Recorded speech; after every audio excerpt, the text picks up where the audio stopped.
Hey, welcome back to Save State Podcast episode, I don't know, season 2, 16, 17. It don't matter. We're not going anywhere. We're here. How's everybody doing today? I am Matt. I'm joined by our special guest. Actually, not our special guest. He's family at this point. Kenzou from Gamers Generation, our resident AI. What's up, brother? How are you? Hey, yo, wrong show. I'm well. How are you? Good. Our ever young stud in the corner here, Mr. Monto Tech from Monto Esoterica. How are you, brother? Yeah, just trying out like a new name thing. It's very original. I love it. Just it kind of flows a little bit. I'm good. I'm really good. I'm with all the with everything getting more expensive, I recently picked up a used cell phone from eBay, and I'm gonna game on it. It's so I'm exploring the depths of budget gaming per usual. Yeah. Put on the snorkel, the scuba mask. This week I have a very, very, very special guest. We have none other than the legendary video game Esoterica. Anthony, how are you, brother? You say that, but I'm pretty sure the first 9 people you asked just were busy tonight, so you figured the barrel was already at the bottom. We may as well break through it. I'm just kidding. No, I'm good. Thanks for having me, guys. You, bro. No, actually, so we all are fans, right? And we were talking about looking different people on, and one of the people in live chat, his name is Persona Management. He's a buddy of ours, and he's like, "Bro, you guys need to get Video Game Esoterica." I'm like, "That is brilliant. We need to reach out to him." And then I reached out to you, and you were like, "You're kind of cheesy," and I kind of was begging and stuff, and then finally you agreed. So it worked out, right? Yeah, something like that. Something like that. The story went. Yeah, man. What's going on, brother? How are you? We were talking a little bit earlier before the show, man, but you sounded like you just got like 10,000 things going on at once, man. I think that's just how my wife and I decided to live life, is that we thought to ourselves, like, of the following 100 things, what should we do? And then we just somehow did all 100 of them at once. We bought a house, we got a puppy, I'm doing the channel, she's got a big corporate job downtown where she's the boss of everything. So we basically, for having no children, feel like we just never sleep, and it's video games, dogs, and wondering what day of the week it is when I wake up. I love it, man. I love it. That's where we're at, but we have 2 teenagers other than that, but that's pretty much where we're at, man. That is dope, man. Heads up, you guys notice Tula is not here tonight. Tula's got some family stuff going on, nothing bad or anything like that, but he's doing some family stuff, so he'll catch back up with us next week. So what are you guys into? We know Monto's into this phone that he got that he told us last week that he ordered he's going to game on, right? I can also make calls on it. No, I can't. Also make calls on it, right? Anything to get away from that RGDS, right? Gigi, what do you got going on? Me, I noticed he's not here tonight, so I figured I would have to represent. I brought the 1X sugar. I'm sorry, no, I have to. 1X sugar. I'm just kidding. No, I've got the Legion Go 2 on loan here, so I'll be playing with that.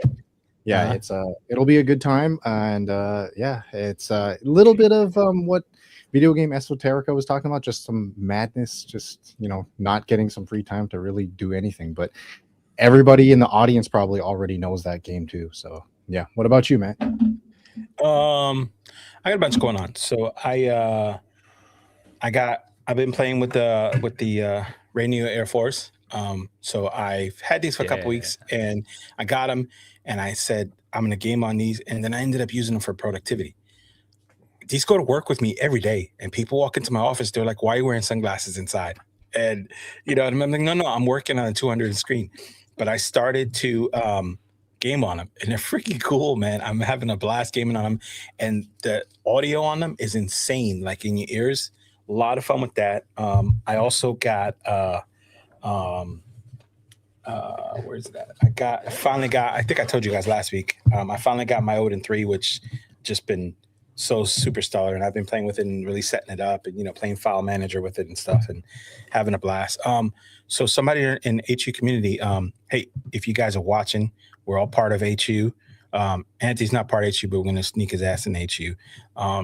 and sneak him in through the back. Yeah, so we game a lot together, and I did not realize that the Division was on Android. There's an Android port for Division, so that's coming up next for me. So, but then I side scroll because I'm old, right? And do you guys ever play Legacy of Kain? Oh yeah. Yes, sir. You know, there's a new Legacy of Kain side scroller, like a 16-bit side scroller that just came out like 2 days ago. No, No, I sir. did not. Well, the Steam That's reviews are completely awful, but I bought it anyway because it's Legacy of Kain. Like it's mostly negative and people just trashing. It's like a side-scrolling 16-bit, like Castle. It's just a license game, like kind of type yeah, beat. it's like a Metroidvania type thing, Legacy of Kain. I mean, but I'm playing through it. It's pretty cool. It's a little bit on the not quite quality side, but I mean, but it's so just a little bit of that. What about you, Anthony? What are you doing this week? I've got to buy a metric crap ton of ham because we got 16 people coming over for Easter. So the idea of playing any video games this weekend is just dead in the water. Bro, you haven't bought the ham yet? No, I'm gonna get tomorrow. Oh. Or Saturday. I don't know. Like I'll find a ham. I'll find a pig walking down the street. It'll be fine. My wife and I always have a big holiday on Easter and Christmas, and we always invite a ton of people. And this year, legit, everyone said yes and asked. A couple of you asked, like, "Can I bring somebody?" So we got, I think, 15 or 16 people in this house on Sunday, and we just moved in 2 months ago. So I'm going to be playing the ham video game, which is just try not to burn it. Oh my God! So why don't you just have them all like play an arcade game while you're cooking and getting food ready? Like I said in the waiting room when we're just chatting, I have one friend that plays video games. Everyone else will just be like, Force them. I mean, I guess I could, but also there's just going to be a bunch of drinks, and by the time people get here, I won't be able to see the video games. I'll be seeing double images. It's the holiday. Hey, that's all that matters, man. That's all that freaking matters. So speaking of like the holidays and video games and stuff, and that's a terrible segue. Did you guys see that Anbernic leaked out a new device? Got a new device that they're leaking out? I want to burn through this before we get into the big stuff. No. Spinny boy. Oh my God, how cool is this? Do you have any of the old like retro stuff, or are you just doing like ROG stuff and FPGA stuff, Anthony? Because I know you talk about like decomps and FPGA and arcade machines and stuff. Do you have any emulation devices, or do you emulate on anything? Oh yeah, I mean, I've got a Steam Deck. I've got a bunch of the Anbernic stuff that was sent in for review. I've been giving them away to friends to try to get them to play video games. And when people come over, I'm like, please take a handheld with you. And then I've got all the original please take a handheld with you. Game Boy, Game Boy Color, handheld, Game Boy Advance, Wonder Swan, Playdate. Like, there's not hardware that I don't have somewhere in here, but I did see this one, and Anbernic makes something every week. Like, I think I make a lot of videos. Like, I do 14 videos a week. I think they make 14 handhelds a week. It's like the ADD of hardware design. Yeah, he said the ADD of hardware design. Where's this video? Because I thought it was kind of cool. So interesting, and you have a good point that where's the video? Anbernic was making a new video like every week, right? And then they kind of fell off. Like I was surprised to see we hadn't seen anything in a little while from them. And it's been like this year, I don't know, this last year with them has not been super stellar for me. I haven't like enjoyed the releases like I did prior, I don't know what you guys think about that. I think they're feeling the burn too. What was that episode where Dweeb took over Save State? And if anyone hasn't seen it, they definitely have to see it. Especially if they love their boy Monto, they got to check that. I mean, little Dweeb. I mean, what was it? You had that question right though, Monto. Wasn't it 24 or something? How many? No, it was 12. One for every month. Okay, I mean. Well, I guess now they have a record that they have to beat then at some point, right? I mean, that was 2024. Anbernic released one handheld for every month of the year. They released 12 handhelds that year. That's wild. Man. 12 original handhelds. Imagine if they did that now, and every month that a new one came out, the last one that released increased 10% in price. Oh, that's just what every other company's doing. Oh my God! Yeah, right. it's just the graph curve. It's just exponentially higher. Yeah. Infinite money glitch. Yeah, I mean, this looks really cool though. I mean, I will hand it to them. I feel like it's gone back to their roots of what they've done with the cool the 4x3 and the flip out. I'm super excited about it. I'm a little anxious about that mechanism that they're using to flip out. That makes me a little. That right there. Yeah, That is- that hinge is What? always like the one thing that always it feels great like the first 10 times you use it, and then by like 100th time it's just Uh-huh. sloppy. I mean, Uh-huh. it looks like a mini disc player aging myself, and like Oh combined my with God, Microsoft that's so Zoom. good. You got that exactly right, Anthony. The first 10 times, especially because it's Anbernic too, right? It's like Anbernic is always real middle of the road, and that's the problem, right? You just know because of this mechanism, people are going to be like sliding this up and down like a fidget toy. So like, Oh, I totally how am. many, I totally how am. many, So- yeah, how many of these things are going to be broken by the time, like, you know? So shockingly enough, if there's one thing that Anbernic can do, It's hinges. release a million devices per year and hinges. Their Yeah. their sliding mechanism and like their mechanics are really solid. They don't get squeaky.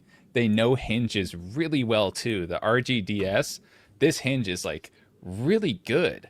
It's not squeaky. It's not like it's not, you know, I don't think any one of them have snapped so far. The No, RG34XXSP, that one had a great hinge. The 35XXSP had a great hinge. They've had a track record for like solid mechanics. Even if their handhelds themselves are real hitness as of You know what lately. you know what I just heard? You know what I just heard from you, Monto? I heard a surprise live stream with this thing when it comes out, and literally Oh all my you're doing gosh. is I'm just I'm fidgeting with that thing, dude. I mean, I feel Monto like that's does what these everyone's 6-hour gonna do with streams that. for everything. It's yeah, basically. But this handheld looks like it's almost, because this, sure, yeah, you want to flip it up and down a bunch, but it's really big. Yeah. And you kind of like, you can only flip it up and down so many times before you just kind of want to actually play on it. Yeah. With that little thing, because it's a pocketable like size, Oh yeah, I all feel day. like people are Click, going to be click, click, click, click. Oh, yeah, oh, just yeah, doing it all day. Definitely. Yeah. It's a one hand thing. So it's Yeah. like more of a fidgety toy. So hopefully they put it through its paces and not just go full Anbernic and rush it out the gate. Yeah. Because Yeah. Joke. we That know was a they joke. really want to. You know they're just like, maybe we just put it out right now. Did we get any specs or like a name on this thing? Is Nothing, it? Please tell me. nothing. Oh, It's all okay. leaked Please- stuff now. It's all leaked. Oh, okay. all So the there's still name. time. I There's wanna still know the time name. then to call it the Anbernic Flippy Bird or something, right? Like, Yeah. Somebody called it the Anbernic. RG Flippy XX Somebody called it 35S. the RG Timu wing or something like that. Oh, that's just. Oh. Does this thing interest you, Anthony? I mean, I'd like to see it. I'd like to check out like the industrial design, because for years I worked at Burton Snowboards and we did a lot of like goggle development, helmet development, like engineering with different companies for like integrated products. Like I want to play around with it from like a technical perspective. They had to feel the hinge and kind of get an idea of what it is. But I mean, I've had their devices, and every time I try to play games on it, like 7 out of 10 will run perfectly, and the other 3 will just kind of not work at all. And that always drives me insane, because what I find out is that I spend more time trying to make things work than playing Right. games. And I'm sure we all have like a super limited amount of time to actually play something. So I hate falling down the rabbit hole of like, why is the emulation hitching? Why is it dropping frames? Why is there lag in the input? So I want to get it. I'll probably get it, and then I'll probably be driven nuts by it, and I'll probably still have fun. So all I'm hearing is that you're one of us. You take Yeah. everything apart, don't you? Yeah. You take everything Oh, yeah. apart, don't you? Yeah. Oh my God, that's hysterical. Ernie Beware said the flip off, Emmerich flip off. I could dig that. The RG flip off. Oh my God, that's too funny. I love it. I love it. I love it. What else we got? Let me. Sorry, I'm winging this here. Oh, it's prepared. LG winging this. So speaking of the wing, I'm very curious what screen they're using on this, because there It is looks- that 3.92 inch OLED panel from the wing that was used on the Retroid Pocket Classic. I think used it. The bottom screen of the Thor. Yeah. This little thing. I Isn't thought that the same one from the Motorola Razr Edge Mhm. 2? Mhm. Right on the outside screen, the flipping Yep. one. Oh yeah, Yep. yeah, probably. It is. It's also the same one in the Neo Pocket DMG. It's a So couple I'm different curious devices, but that if- one on the video looks too small to be. It looks that. too It's one small. of those- You're right. Yeah, so I'm It looks curious. more like and- a 3.5, maybe. yeah, a 3. and it looks like it's a 4x3. So I'm curious to see, what it is. 2.8? But I don't know. It looks like a square to me. I don't. Is that 4x3? That looks just like a perfect square. Looks And the like a first, square. when you look at the Nintendo 64 logo on the green background, that just looks. Maybe it's slightly. No, I I think it's it's a square. I think it's square. Yeah. Okay, so Oh, you know what? let's all do It a does thought look square. experiment here. It does look square. All of these handheld makers, they pretty much all use commodity parts that you can find on AliExpress right. or pretty much anywhere. You find them, they're openly buyable. Does anyone have any ideas of what 1x1 or Klef maybe says 31 by 27, which is kind of what I was thinking. Yeah, that's with the same that. in the yeah, but that would be this weird ratio. Yep. So, what screen could it be? I don't know. It does look mystery. pretty square, and there's no games on it for us to like if they're playing Game Boy or something, then we could see. Square, recognize square. I mean, there's one other thing too that maybe maybe we're going to talk about this, Matt. But one thing I'm curious about, like it's cool. This sliding up, this flipping up mechanism type thing is cool. But like, I'm wondering like what functional purpose it serves other than being cool like this, right? Because when it's closed, It's just cool. I mean, it's a little touch screen, but I mean that doesn't seem all that functional. You know what I mean? So it's just a less functional clamshell. Yeah, so that's exactly what I'm trying to say. So it's just this, but down here. Exactly. So to Anthony's point, it's like, oh, once I finish checking out like how this works mechanically, it's like, okay, I'm done with this. That like, oh, I just wasted my $80 or whatever the case was. You know what I'm saying? So like I like the idea that it's novel, but part of me is wondering like green on the outside. What real purpose does this serve, particularly to Wanto's point? Like they're using all these very, very common parts that you could just get from Alex. Like, so are we going to get some other, I mean, everyone's like our favorite, like RK3326 or something like that. Like, are we going to get some e-waste in a nice, like gift wrap bow? Essentially, yes. Right? The answer is yes. And it's probably the H700 at that size. So two things. Can I at least get G99 at least? Now, so Derek had a good point. It looks like the same screen that's in that new Unihertz one that we talked about a couple weeks ago, because that was a 4-inch 1x1. So that could be that thing there. I think it's smaller than 4 inches though, because this is does look like 3.92. I don't know. Here, look at this picture here. Look at this guy's. It looks pretty big in this person's hand. So it could be. And wasn't the Unihertz an actual phone though? Yep. So, so like that serves the purpose as a phone. You have this tiny little phone that you hold. Yep. I don't know. It's interesting. Yeah. The other thing too is that from the keep it affordable, considering it's Anbernic, I wonder if we're going to get another. What is that? That the chipset that's in RGDS, because it looks like it's Android, so it's running Android. So it's not going to be 3326. Not going to be H700. It's going to be. Oh, true. It's Android. It's running Android, so it's going to be one of those other ones. So I want to see 568. Yeah. I want whatever's in this thing. I want to see Monto stream some Fallout 4 from it. That would be 6 hours. Yes. I got Fallout 4 running on the phone. I'm gonna get it running on everything. Yes, sir. Oh my God. Okay, so next I want to talk about something that I think Anthony is gonna be all about, or I'm hoping he's gonna be all about. Is the new Evercade Nexus. I saw this thing and I am not an N64 guy, but I'm like, shit, I gotta have this thing, man. It looks super cool, man. I don't know if you guys got to see this video, but I was really kind of digging this thing. Let's see here. Let's play it.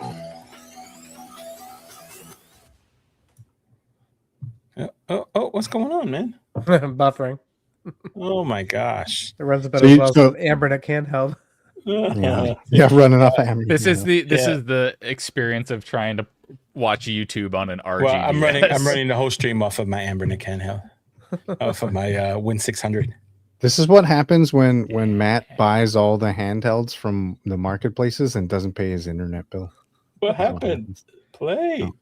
Oh, exactly. Oh my God.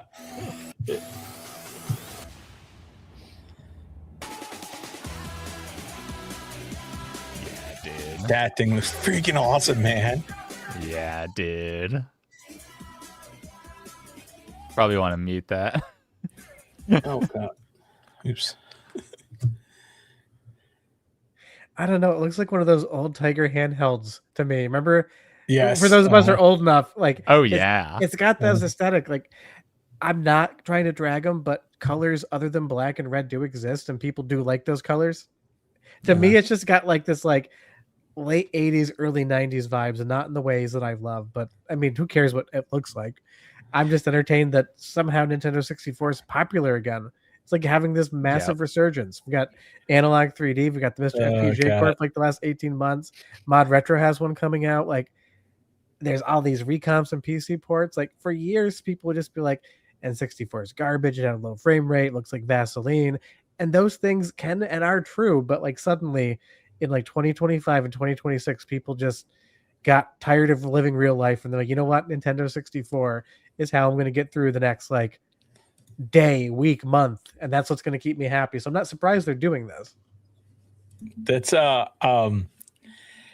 want to see, because my other question is that it's funny you mentioned the Integra and stuff, that the feel, it looks like it feels cheap, like the buttons and stuff and deep, and it could be you hit the nail on the head with the color and the black and the red, and I feel like sometimes they try to hide the quality behind the cosmetics, and the bezel on the sides there look a little big. I paused it right here because I want Anthony, what does that say? What is that called? That mode called? Because we fight about this, right? So what is that called to you? Tate. Tate, my man. Not Tate. If you say Tate, there's going to be a lot of people angry at you. If you want to make it fun, you can draw it out to taint mode. Then people laugh. But Tate. Yeah. We fight because Mr. Michael Benny says it's Tate mode because the word is not rotate. Rotate. Right. He said the word rotate, not rotate. But then, I'm like, no, it's a Japanese word, you jerk. It means vertical. Yeah, so. There's the Japanese word. So it means to stand. It means to stand. Tate from Tatsu. See, you guys heard it from the man himself, backed up by our token AI. It is Tate, you freaking jerks. I'm still tating that handheld though. You can't stop me. When I get my handheld, you can't tell me whether I'm tating or tating that thing. I want to point out the point that Anthony made about it looking like a Tiger handheld. Are you saying, and this might be a conspiracy, but are you saying that they don't have like a yellow and like an orange version for that exact reason? Oh my God. That's the only thing I do not collect is those Tiger handhelds. I remember getting them as a kid, and you'd be like, I got a video game. Then you'd open up the box and you'd be like, no, I just basically got scammed because my parents wanted to save $1. You're like, wait a minute, I got moving pictures, like 2 pictures. God. Yep. Oh my God, you guys are too funny, man. So what are you guys thinking about that? So I kind of, like I said earlier, I'm just not, I don't know. I didn't do a lot of N64. I'm only playing Shippa Harkinian now because of Monto, right? Because all he does is talk about the stupid ass randomizer for Shippa Harkinian and stuff. And so it is fun. It is fun. I'm playing it now, and he didn't say how hard it was because I was up last night at like 10 o'clock in my bed playing cursing. And my wife got up, she's like, "Shut up!" So, yeah. So I didn't do a lot of N64, so I'm kind of excited about this one. This one looks kind of badass. I might get it, and I'm not a huge FPGA guy, but I wanted to hear Anthony's take on this because this is like right up your alley. But I mean, you said it looks kind of cheap, so you not feeling this one, or I mean, like anything gaming wise, I will pick it up and play with it. I'm just like, I always want to find out how these things work, how they feel in the hand. I mean, go back to the controller layout. That's what's really confusing me, like with the controls, like because they're talking N64, and I think they're reproducing Banjo Kazooie and Tooie on a cart now, right? They're like selling that as part of it. It's coming with package. I think I don't know if it was now they sold out on the limited models, but they sold out on them, and I don't know if all of them or just the limiteds came with the Banjo bundle. But I'm just looking it up before I say something that's not true, and then I get dragged for the next week online. That's not an N64 controller layout. Like how you shipping Banjo Kazooie on a cart when you've got a controller layout that doesn't mirror the way N64 controllers really sit. Like you have your B, A button, you got your C buttons, and you got your analog. Like there aren't enough face buttons I mean, obviously with the triggers, they're going to be able to make it work. And the layout is AB instead of BA. It's for other games too. Yeah, Yeah. they're gonna be like they're trying to make it. And I get it. flexible. If you send it out with the N64 layout, then it's only good for N64, and you're selling just that. But it's such a, with the whole Mr. FPGA core with analog and everything, like getting that feel right. A bad controller on N64 games makes the games not fun because the official controller is like one level above dumpster fire bad, in my opinion. And I know people argue about that, but all the N64 controller does is cramp my hand up like I've got an 80-year-old arthritic little claw grip going on. So no one has 3 hands. Why did they do that? Oh gosh. Are you sure, Monto? I think they maybe AI generated the hands before there was image generated. I mean, I guess I haven't met all 8 billion people in this world, so there's a chance. I'm pretty sure I am not on Evercade's review list now if they watch this, because I am into it. I'm just making jokes, but I mean, I guess I just have to play around with it, because to me it kind of looks like the thing you'd buy behind the counter at the grocery store, or like Dollar General when you stop in because you're hungry and that's the closest store, and you find to feel a little bit like maybe not the greatest place to go in because those chips are going to be stale. They sell that behind the counter next to the track phones. Yeah. So okay. Now what if? No way. He said behind the counter next to the track phones. Because you go there and they have those bootleg ass handhelds, and I'm like, ooh, I wonder if that was any good. Yeah. Sorry about that. No, you see like Monto, like I'll take 3 of this. Hey, is that Monto Tech over there? And he's like putting his hood up. I'm gonna put my hood up. What if they released it in N64 colorway with the green and the blue button and the yellow yellow C stick, I guess. I feel like that's going to make people more angry because of exactly what Anthony said. The button layout isn't right. Won't be right. Yeah, yeah, but they can still do a little fan service with some colors. Oh my god! I wouldn't. Whoa, how is that more Forsaken than what they're doing now? I don't know. I feel like that would be like remaking, let's say, a Porsche 911, and then you get the side mirrors wrong. Like it's a modern side mirror. I don't know if the N64 is putting it in a Tiger Electronics thing. They've already borked the form factor, and they're releasing it. They're just mailing it in on the color here with black and red. So I mean, maybe they're just like waiting. You know what I think? Just top of the dome theory is they're trying to do the analog approach where they release a plain color at first, people buy it, and then they release the cool colors later, people buy it again. That's what I'm thinking. I don't know. So I think that would make sense. Yeah. And it's possible. We're talking about it now, and I'm looking at the picture of it, and the more and more I look at it, the more and more. Where are we at? What did I? The more and more it looks like it's a Powkitty device. Doesn't it kind of look like a cheap Powkitty device? Yeah, it looks like the X55. Yeah. Actually, wait a minute. Hold on. That is not a welcome back, Powkitty. Oh my god. They just put a cartridge slot in that thing. This is where Powkitty went. Sure, it's like that celebrity cloning theory where they clone celebrities or something. They just clone Powkitty. 55. There you go. With the sticks on top. Yeah, just put the stick on top. Yeah, that's too funny. Shimmy that's around interesting. Deep I don't know. Well, while we're talking about this, I want to know, Anthony, what's your favorite FPGA device? Now there's like a decent amount of them. It's I'm twisting your arm and you have to pick one. Which one are you picking? Well, I'm gonna get so much hell for that. Again, remember, don't swear. I'm gonna get so much hell for this. But anytime I say anything positive about Mister, people believe it. Anytime I say anything positive about analog, if I say anything negative about analog, people get so angry with me. But Mr. FPGA will always be my favorite because it is just everything. Like analog pocket, really fun. Their D-pad and the shoulders on that are like a C-, honestly. Like for being with like 8-bit do or 8-bit do, however you want to pronounce that. Like the controls are all right, but analog definitely has Mr. Beat in the handheld department because we don't have a handheld Mister. I know it's kind of being worked on, but we don't have that. But if I'm going to sit down on my OLED and plug in an FPGA device, I'm going to play Mister, because when inevitably I get bored with the first 7 games I pick, because I can play anything I want, I can do that all on the same device. Where analog, kind of with the pocket, but the dock's a little bit dicey. Like, I'm going to go play analog. Like, okay, N64 cartridges go in the analog 3D. If I want to play the Super NT, I got to get that out. I just like the fact that Mister has everything, including all the things that people hate, like I love. Like, we have a 3DO core down. So now I don't have to play my 3DO. I have one. I've got 4. I've got 4 of them. Why does anyone need 4? They don't. So that's why I love it. It's just everyone in the community is super fun. We chat, we make jokes. Like, one of the moderators of the Mr. Discord, his name's Robbie. He works for a big game developer, I won't say. He likes trains and cold cuts. So we just have fun. Like, I guess it's just all sorts of in-jokes, and it's a real fun community to be a part of, even if they have to tolerate me and my jokes on Discord.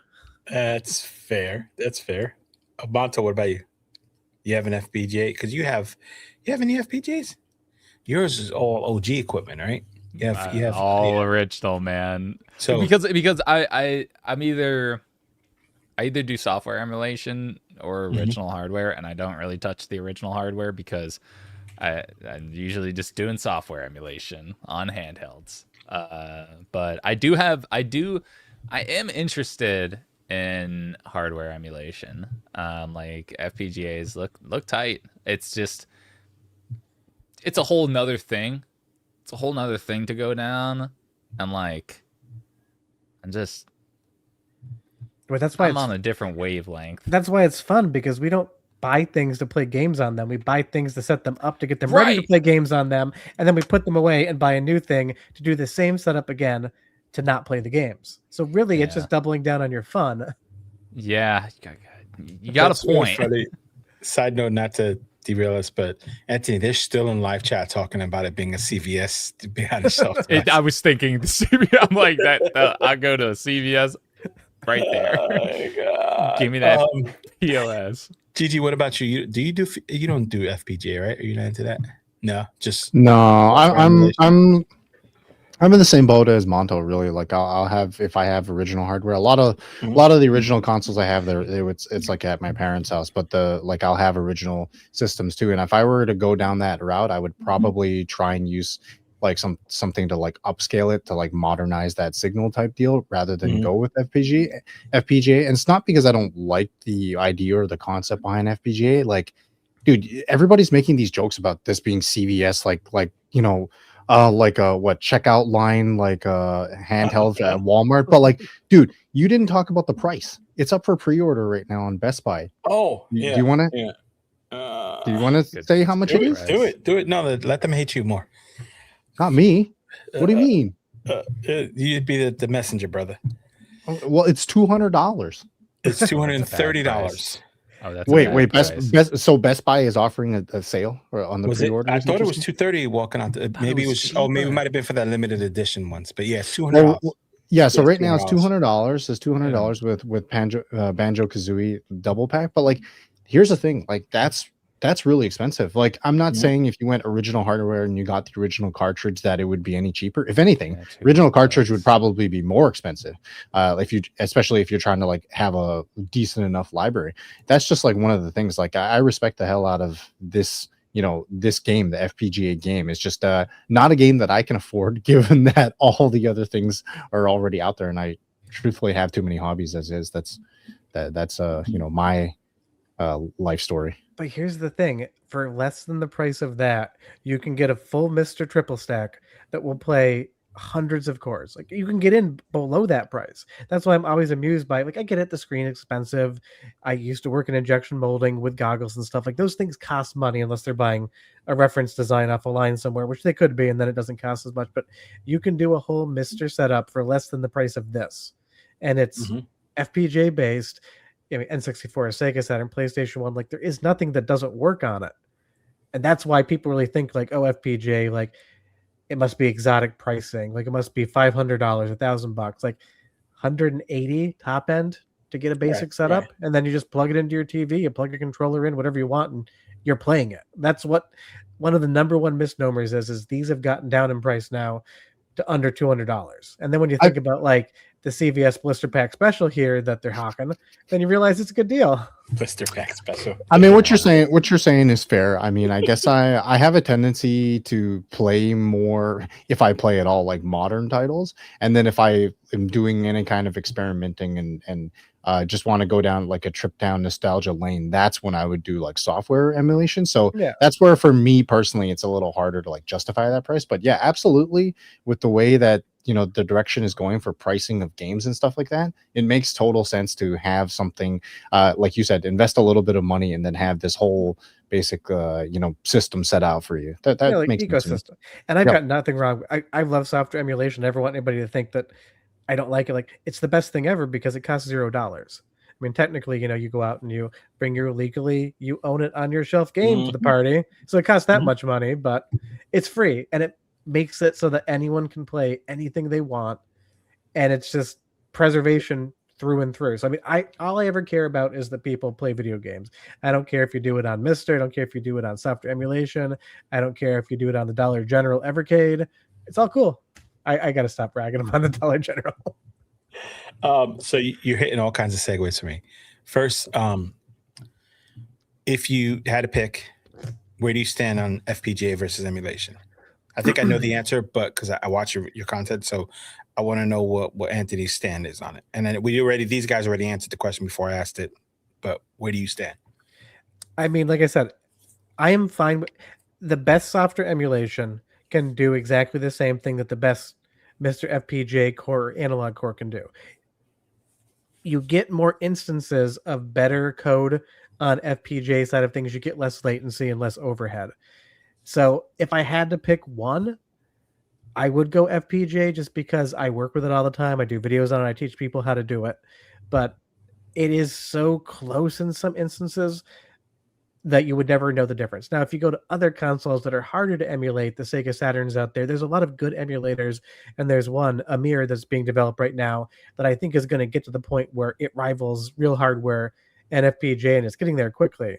But some consoles, the FPGA just wins out because the emulation's either not been buttoned up or isn't as popular. Like, we have a 3DO core now that's doing better than the leading 3DO emulation. There's a Virtual Boy core that just came out this morning. It doesn't work very well right now, but when it is done, it might be better than actually emulating it.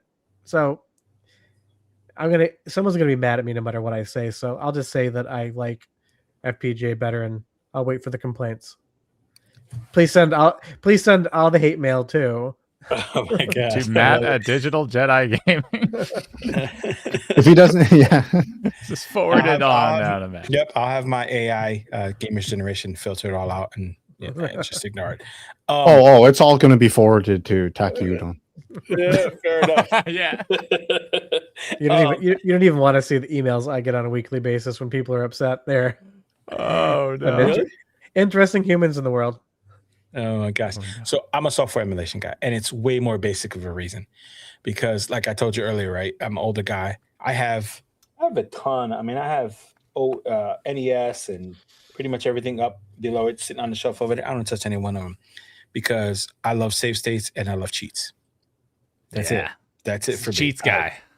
Cheats, save state, and because of Monto and another buddy of ours, Astro, I'm getting heavy into ROM hacks now, and I just love that stuff. And I have a mod retrochromatic, just not feeling it.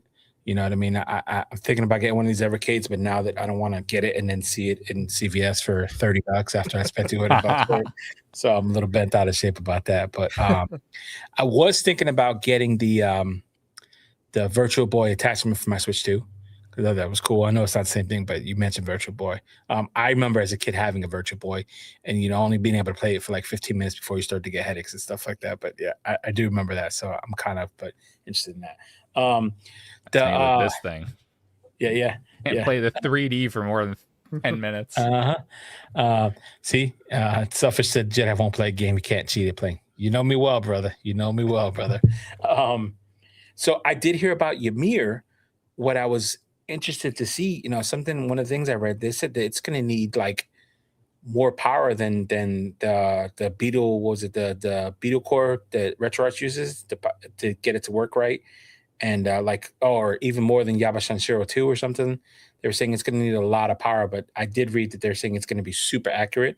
So, and I'm ignorant with this kind of stuff because I'm pretty. So, right, I'm here because I'm pretty. Everybody knows that. But I'm just like, I'm interested to see because Something there's some cool Saturn games like that. What is it? That racing games? Is it the Colin McRae one? That's kind of hard to emulate. It's a lot of fun. There's a couple of really cool Saturn games that I remember. Maybe it wasn't Colin McRae. I know it was a racing game that was a little bit challenging. Sega Rally, Daytona Sega USA. Rally. That's what it was. Sega Rally.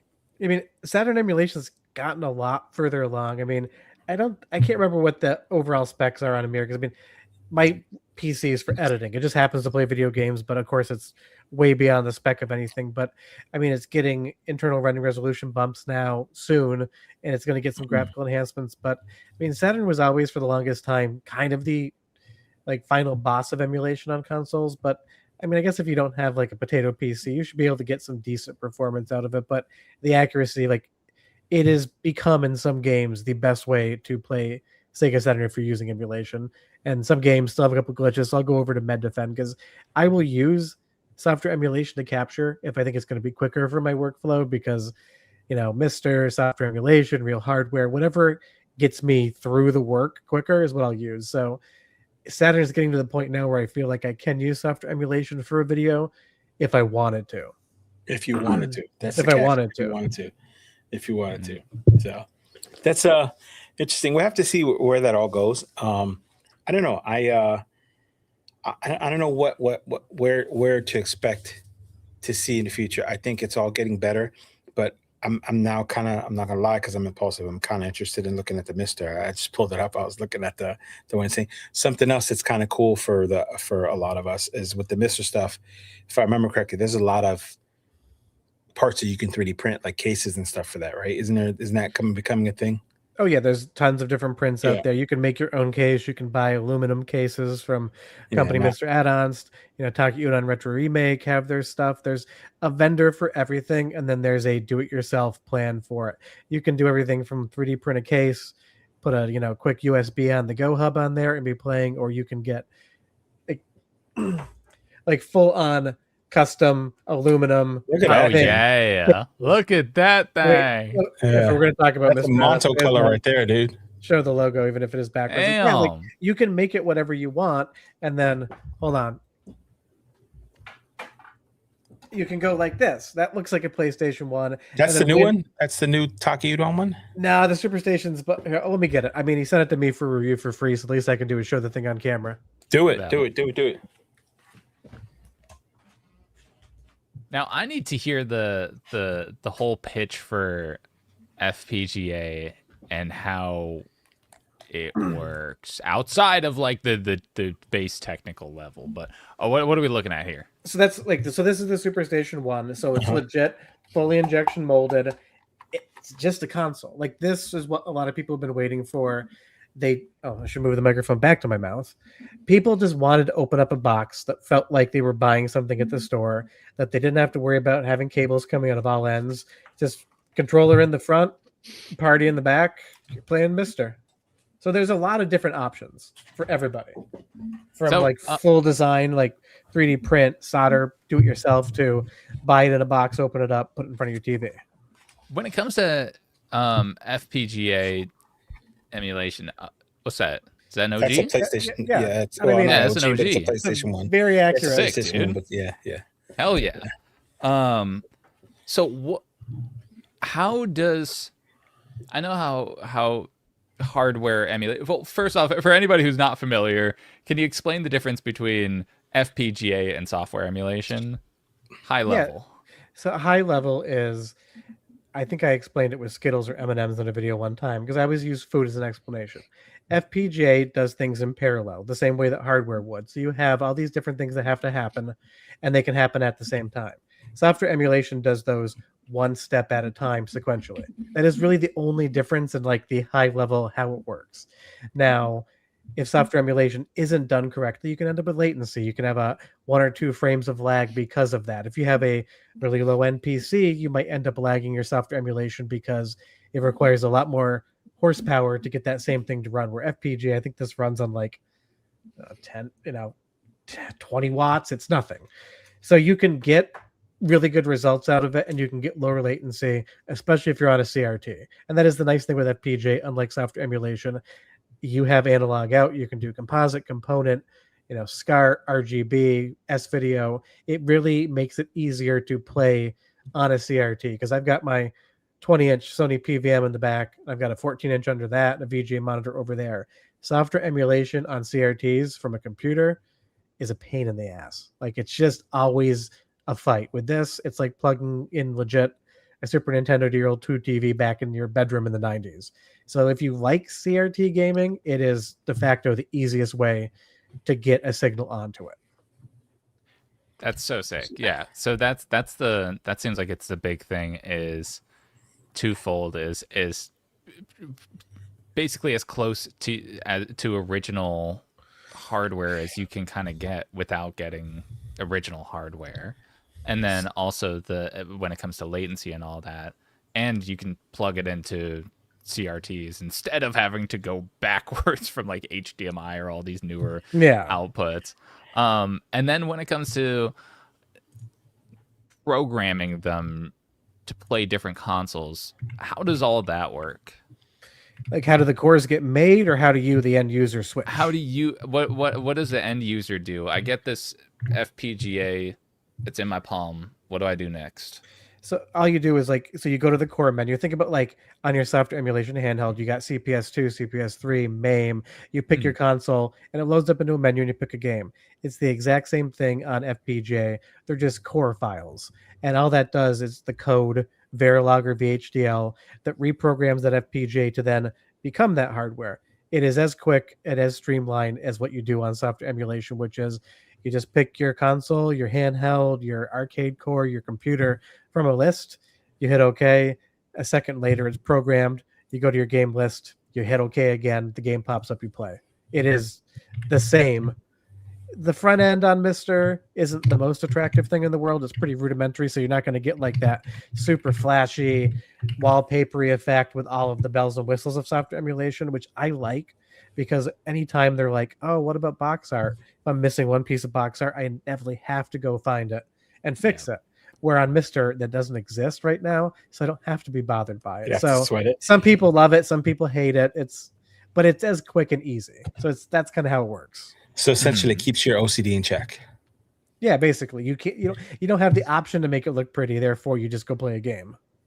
So I'm going to tell you something that's probably going to get me a lot of hate. I don't really care for playing on CRTs and stuff. I mean, it's cool, but I just play. I know I just play on whatever screen is in front of me. Too loud. Boot him. Yeah, you want me to boot myself? Yeah. The ghost of Too Loud to come in and boot. Oh god, too funny. I don't know. I just like, I also, when I play on handhelds, I don't use bezels a lot and stuff. If I'm playing like on a 16:9 and I'm playing a 4:3, I'll just either leave the black bars or blasphemous. I might even stretch it out. I've been known to stretch out Super Mario Brothers on a 16:9. It looks awful, but it works for me. I don't know. Make that plumber short and wide. Yeah, man. Yeah. Gigi, how you feel about all this, man? I mean, so I know, when you're not rendering, LLMs and stuff like that, do you, if you had to pick, so if I forced you right now, tell you need to go play Super Mario Brothers 2, what are you going to play it on? I'm going to play one of the ROM hacks on your collection of 1,000 like retro or Android handhelds, right? I mean, Monto's collection of 1,000 retro handhelds? No, yours, bro. Yours. I mean, if it's Monto, then I'm gonna play on his 2DS.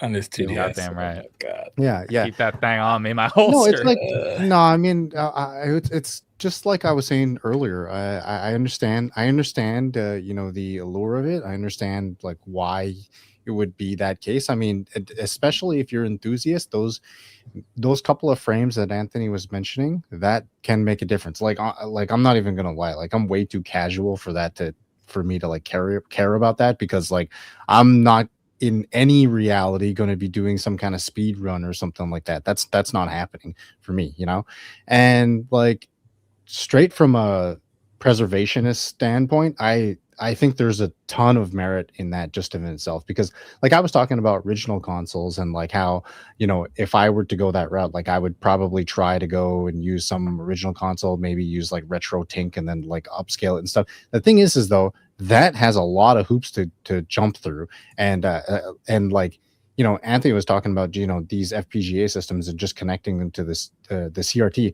What I just said about like the retro tink stuff, like that's a whole can of worms and stuff. And that's not even, that's also assuming like the original hardware even works, right? Like how many old cartridges out there probably don't work anymore because everybody was like blown into them, and then like your saliva like damaged to the fingers on it. Like this is just a reality, you know. So like I totally get why someone would do this, what the allure of it is. And you know, it's just like for me, it's I just don't have space for it, like wallet wise and space wise, you know. But I totally, oh no, who invited Perfect trouble? transition. Speaking of old stuff, no, loud and the late enforcer has Retro and come to old boot you, Matt. handhelds. Mm. Stuff. I heard Monto ask me to boot somebody, so I had to come through. Really Give him the quick. delayed boot, Alex. We came to end the stream prematurely, man. yeah, like Vegas. You're right.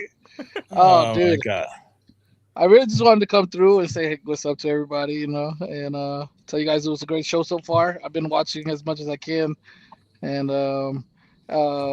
Esoterica, it's a pleasure to have you on, and you bring something different, so it's very entertaining.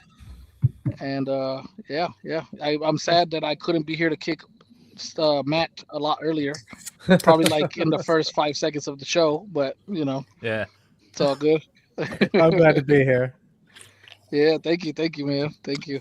Hopefully we can do it again when I have time. I'm with some family and friends, just doing Passover today, so it's a blast. And I appreciate you guys. Also, I just wanted to rub it in everybody's face real quick. Got the Legion Go 2 today. Oh, this guy. See, this is how we That's know why he really came. Yeah. Well, this is how we know he doesn't even watch his own show, because I already showed the Legion Go 2 earlier. Yeah, like, Matt, I thought you you show locked the my door. Legion Go 2 though. Well, nobody cares about that. Nobody cares about that. I mean, yeah. Why didn't you lock the door behind you, dude? Like, wait a minute. Don't forget who has the power to crack the whip here, GG. Oh, yeah, Matt. I want you. Matt. No, it's not just Children. Matt. Children. It is not. Children. Okay. But no, it's a blast. Thank you guys. Thank you guys for handling the show, and I appreciate you guys. I'm not gonna kick GG just on principle, but thank you guys. Thank you. I'm gonna peace out. He's just scared because it's Later, Passover. Happy Passover. Happy Thank you Passover, guys. brother. Thank you guys. Yeah, Yeah, I'll hang out in the comments. So Hell yeah, carry bro. on, guys. Take it Thank easy, you. bro. All right. I'm gonna kick him. It's Passover. So interesting. Oh my God, as Gabe asked about the topic of the story of the thumbnail and stuff, and it wasn't clickbait. It is actually relevant, and I'm gonna put it up on screen. So there's some stuff has been coming out that, you know, now wholesalers are lowering the prices of RAM, right? 100% clickbait, rage bait also. Well, and they're saying industry wide that wholesalers have dropped RAM as much as 30%. So, and I thought this would be an interesting topic because, you know, we talked about it. If this is happening, you know, what does that mean for everything? Because everything's got so outrageously expensive. But the other point that, you know, that some people have brought was that it might not, they may be lowering the prices, but these prices are set in a lot of these retailers and people are still making purchases. You know, I have a buddy who, just as an example, for Christmas, he said he wanted to build his son a PC. And this is the worst possible time. He's like, I'm willing to build him a PC. And he said, I want everything you have is in your computer. So I gave him exactly everything I bought for my computer. And I'm like $1,400 or $1,500 in this computer. He spent like $3,700. You know what I mean? Yeah. So I'm wondering, is this going to be beneficial to us? Are we going to see an improvement in price, or is it too late? Or will we see an improvement in price in 6-7 months? Right? Because a lot of people. Picture is crazy. That next picture is just crazy. Oh, that computer. Whoever they got to Photoshop that was just cooking. I did not even see the flag in the background. In the lab. They're like, Yeah, maybe I'll throw this in there. That's why the RAM's so expensive, because they're AI and communist They're Chinese AI RAM in the article. pictures. We live in I a like- society. Yeah, I love that this has 5 sticks of RAM when there's no board that has 5 sticks of RAM. I know, right? I know. Yeah. Pretty good. Wait, You guys yeah, missed what the point hell? here. Wait a minute. You guys pointed out. Wait, I didn't is this catch a joke? Is this article? Yeah. So there's no win here because this one's got 5 sticks of RAM. The other one's got a flag in the bottom of it. I didn't even. No. I'm like afraid to look There's at no it. CPU. There's no CPU in that socket either. Oh Yo, my I'm gosh. bugging, dude. This is a crazy. Oh my god, there is. Dude, I agree with this like shit. I don't wanna look at it. Oh yeah, because there's dual channel, there's quad channel. That would be like penta-channel RAM. That's Like penta-channel. 5? Yeah. Yeah, F it. God. No, you don't need dual want- channel memory anymore. We're That's a skipping- tri-channel. consumers are consumers are skipping DDR7 going straight to DDR8. You know, Oh like my gosh. So you know. I That's quantum computing. bar, That's bar that quantum third stick. computing. Barring the pictures, how do you guys feel about this? Do you guys feel like relief is on the way? I mean, you know, what are you guys seeing? Like, I know, you know, actually all of us, I know Monto and Anthony and even GG use PCs in their everyday work. I work for a tech company, so Sure. we all use it, you know. What are you guys seeing? Do you guys feeling like there's relief on the way? I mean, is this something that's not going to impact nothing? My gut says that, yeah, we'll see relief. It's not going to be anytime soon. I think just like with everything else, that retailers will take advantage. And this is just for me being an ignorant consumer. I think retailers will just take advantage of the fact that they're still selling this stuff at this prices, and they're going to keep pushing and keep pushing. And I have a retail background, right? And a lot of times you see these retailers, they will keep pushing and keep the price and keep the price and keep the price. So another retailer starts failing, that retailer lowers their price to draw in sales, and then it starts a chain reaction where everybody starts lowering their prices. That's typically how a lot of prices come down on devices that they or items that they can. I'm curious to see what the future is, and I'm curious what you guys think about that. You know, like, what are we looking like? You know, Anthony, how you feeling? Like, do you look at a lot of retail stuff and worry about prices? And you know, I mean, because I know a big part of what you do is doing stuff for free, and you know what I mean. So like, you know, like emulation and stuff like that. So what's your gut say about this? I mean, I'm certainly glad it's going in the lower direction, that's for sure, because you know, as a film editor, filmmaker, like if my computer was to die right now, I am out tomorrow paying whatever price it is I have to pay to buy the stuff. There is no world in which it's like, I can't wait a week, I can't wait a month, I can't wait 6 months. But I'm pretty sure, yeah, they're going to gouge us anyway, because it's like, oh, it went from 300 to 700. Then they're going to bring it down to 400, even if it costs 300 again, and be like, well, see, it's lower than 700. So I feel like in the long term, it's still going to up the price of components. And it's only going to be another 6 months or a year until some other idiot goes out there and promises to buy 30% of everyone's RAM allocation for the AI company that still isn't profitable, and then not buy it. Because that's what's happening is, you know, who owns ChatGPT? What's the company? OpenAI.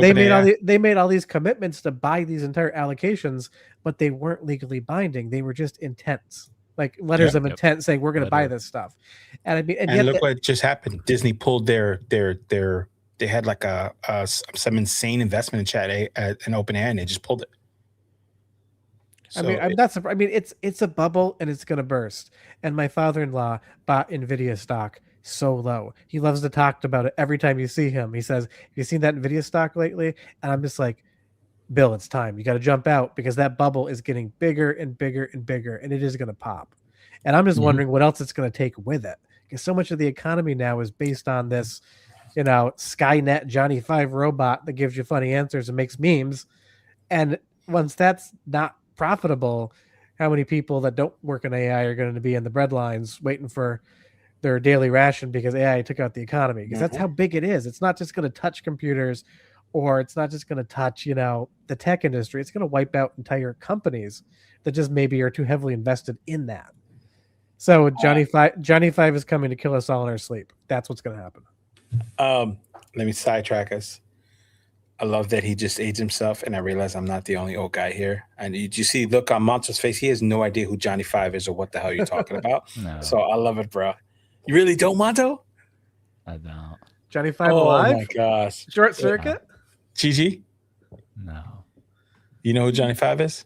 You think Oh, I don't yeah, know who yeah. my ancestors are? You're kidding, Okay. right? All right, you're pulling it up. Fair enough. Fair enough. Fair enough. No, I know who Johnny Five Five is. is Is from Short Circuit.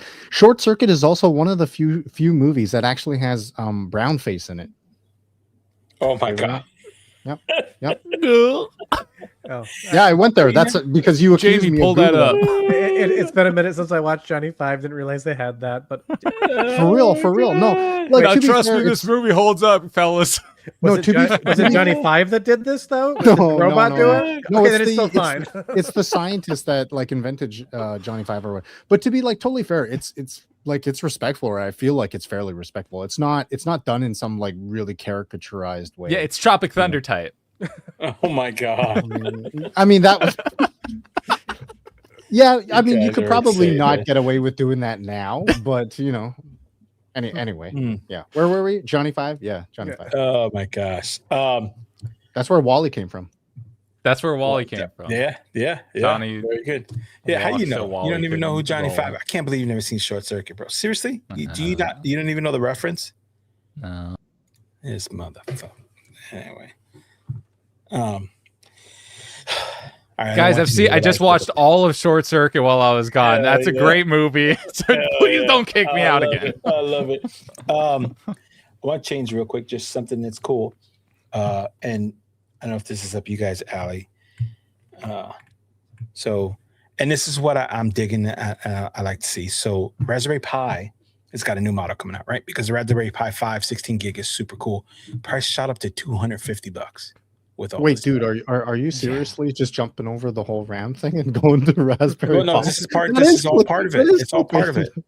Okay, Wait, I'm sorry. Did we not? Did I finish talking about RAM? Well, I I did. don't know. All right, let's go back. I'm Space Cadet in here. Got talking about Johnny Five and RAM and stuff like Yeah, that. you guys just went on a whole. I know. Yep. I'm glad. I I'm lost glad it. the brown face derailed you. But Yeah. you Yeah, know. you did. You All went right. from Johnny Five to Brown Face, and now you're on to Raspberry Pis. Fair enough, Gigi. Tell What me the hell? about your opinion. I About want Monto's take first because I'm gonna pull a Klef here and go last. On you talking RAM or Johnny Well, Five? in the article in No, the RAM, AI generated. So five that slot. yeah, the freaking 5 slot, man. Either it's the most big brain picture pulled from 2035, or it's just slop. It's pretty much every other article these days.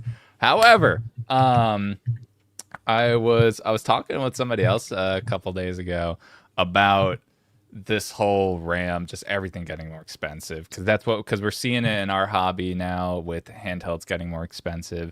We're seeing it across the board. It is this dirty bubble is getting big, and it's just consuming the entire tech space and taking and inflating these prices up to the ceiling. So I mean, there's going to be a critical mass point, and then it's just going to pop. So even when these things kind of dip down a little bit, I think people are like, yeah, it's finally going to come down, and it's like, no, it's going right back up. This is one of these curves. It's one of those where it just comes down a little bit, goes up, it goes up 5 times, comes down a little bit, goes up 5 times, and then once it just starts to actually, it's like Jenga blocks, or I mean, instead of pulling, it's like they're just stacking more things. They're just stacking more prices higher and higher and higher and higher. And at a certain point, there's no more. It'll just get so unstable that it just collapses. So yeah, like Video Game Esoterica was saying, like, maybe get out of NVIDIA, because how high is this actually gonna go? How much further? I wouldn't get too quick on the trigger with this tiny little dip that's going on right now, because I feel like there's a whole lot more to come. It's probably gonna be a few years before it really collapses. But yeah, that's my read on it. I don't know. I feel but what I was talking with somebody else about is how every couple years, every like 5 or 10 years, it seems like people just need something to just hype up like crazy. They just need something to latch onto and be like, this is the future. So in the mid 2000s, it was subprime mortgages. And in the 2010s, it was, or like the 2015, it was that like early stage crypto with Bitcoin and stuff. People were like, oh, this is so sick. 2020, crypto again came back around. Big bubble. And then we're getting AI now. People are like, AI, that's the future. All these things are the future. 90s Beanie Babies. Like, there's just like all these things that come and go. People are like, this is it. Invest in this. Invest in that. Pokemon trading cards. Invest in that. This is a great investment. AI. This is the future. Great investment. I don't know. Just like, this is, people just love to just grab onto things. I'm always impressed by how well versed and knowledgeable you are on stuff for a 15-year-old. It blows my mind, dude. It blows my mind. He's talking about stuff in the 90s, and he's like 60. You know what I mean? I'm just completely blown away, dude. Bravo, man. Your parents did a good job raising me up. I had Beanie Babies, for the record. Get out of here. You Unfortunately. are Beanie Baby. Those were hand-me-downs. They were. But I still had a bag full of them. which was a visceral feeling to have a trash bag full of Beanie Babies and not realize that somebody thought this was the future. Oh my gosh. GG, give us your take on this whole thing, man. All right, where's my cat suit? I gotta put on. I need to be Jeeves here. I'll just put on a hood. Gosh. All right. right. We have a guy, Anthony, that's part of our crew. His name is Jeeves. He runs a channel called Silicon Fox. He's crazy. He comes on the show one time, and you ever play Super Mario? What was it? Super Mario 3D World? Mm-hmm. He comes on the show in the cat costume, gloves and all, middle of the podcast, picking up water like this, drinking it, meowing randomly and stuff. The dude's just insane, man. Anyway, but good reference there. So tell us, Gigi. All right, I think Monto was cooking until he said the whole thing about paper hands and selling off. I think we're still early here because the big difference between Beanie Babies, subprime mortgages, ninja loans, crypto scams, .com bubble. I forgot to mention that. Oh, there you go. That was a very quick ChatGPT lookup. It was. I saw somebody mention in the chat. I'm like, I'm a dummy. So I got too distracted by the bag full of Beanie Babies. One of the big differences between this and all that other stuff that came before, and this is not like me speaking as an AI. This is the reality is we're seeing more and more companies just become more and more profit mongering and there's just more and more profiteering happening.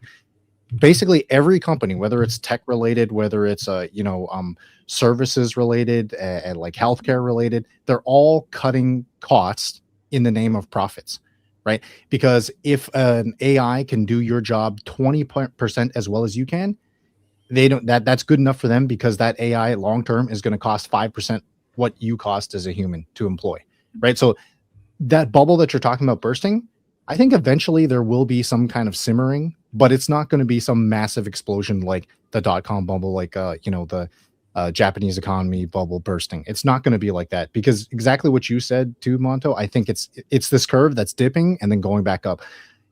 A perfect example of this, and I'm just going to say it's straight up manipulation. If you are the person that holds the cards, which we know a lot of these very rich people do. People were very hyped about the story that came out earlier this week. About Micron stock dipping because of the whole open AI thing that Anthony was talking about with Scam Altman. But go and take a look at the stock price right now. It's recovered 10% already. Like it's all manipulation, just to get people the stock has dipped now. Let me go and buy some more. Like it's all manipulation, right? If we're talking specifically about this article, it's honestly nothing burger manipulation because the companies that are mentioned in there, they're not even mentioned by name. They talk about Huaqiangbei and which is a district in Shenzhen, China. Say it again. They talk about what? Huaqiangbei. I'm pretty sure I can't see that. So that's what they mentioned as one of the sectors in that article, and that's a subsector or something or district in Shenzhen, China. And the companies, the RAM makers in China are CXMT and I think it's YMTC. So those are the Chinese RAM makers that don't even make up a significant supply of the world's RAM economy, which is SK Hynix, Samsung, and Micron, which are not mentioned in that article at all. Right? And who were actually investigated by the DOJ back in 2002. For anyone who has a lot of time, maybe put it on in the background. Gamers Nexus put out a video about like the whole RAM cartel thing, and they give us this whole like documentary thing about how the Department of Justice investigated all this price fixing before almost 25 years ago, and it's almost like a repeat. It was because of the price fixing that they're doing essentially now. And unless some kind of government entity goes in and investigates them and kind of does the same thing, I feel like we're just seeing history repeat itself again. And we know that these companies are also have very deep pockets.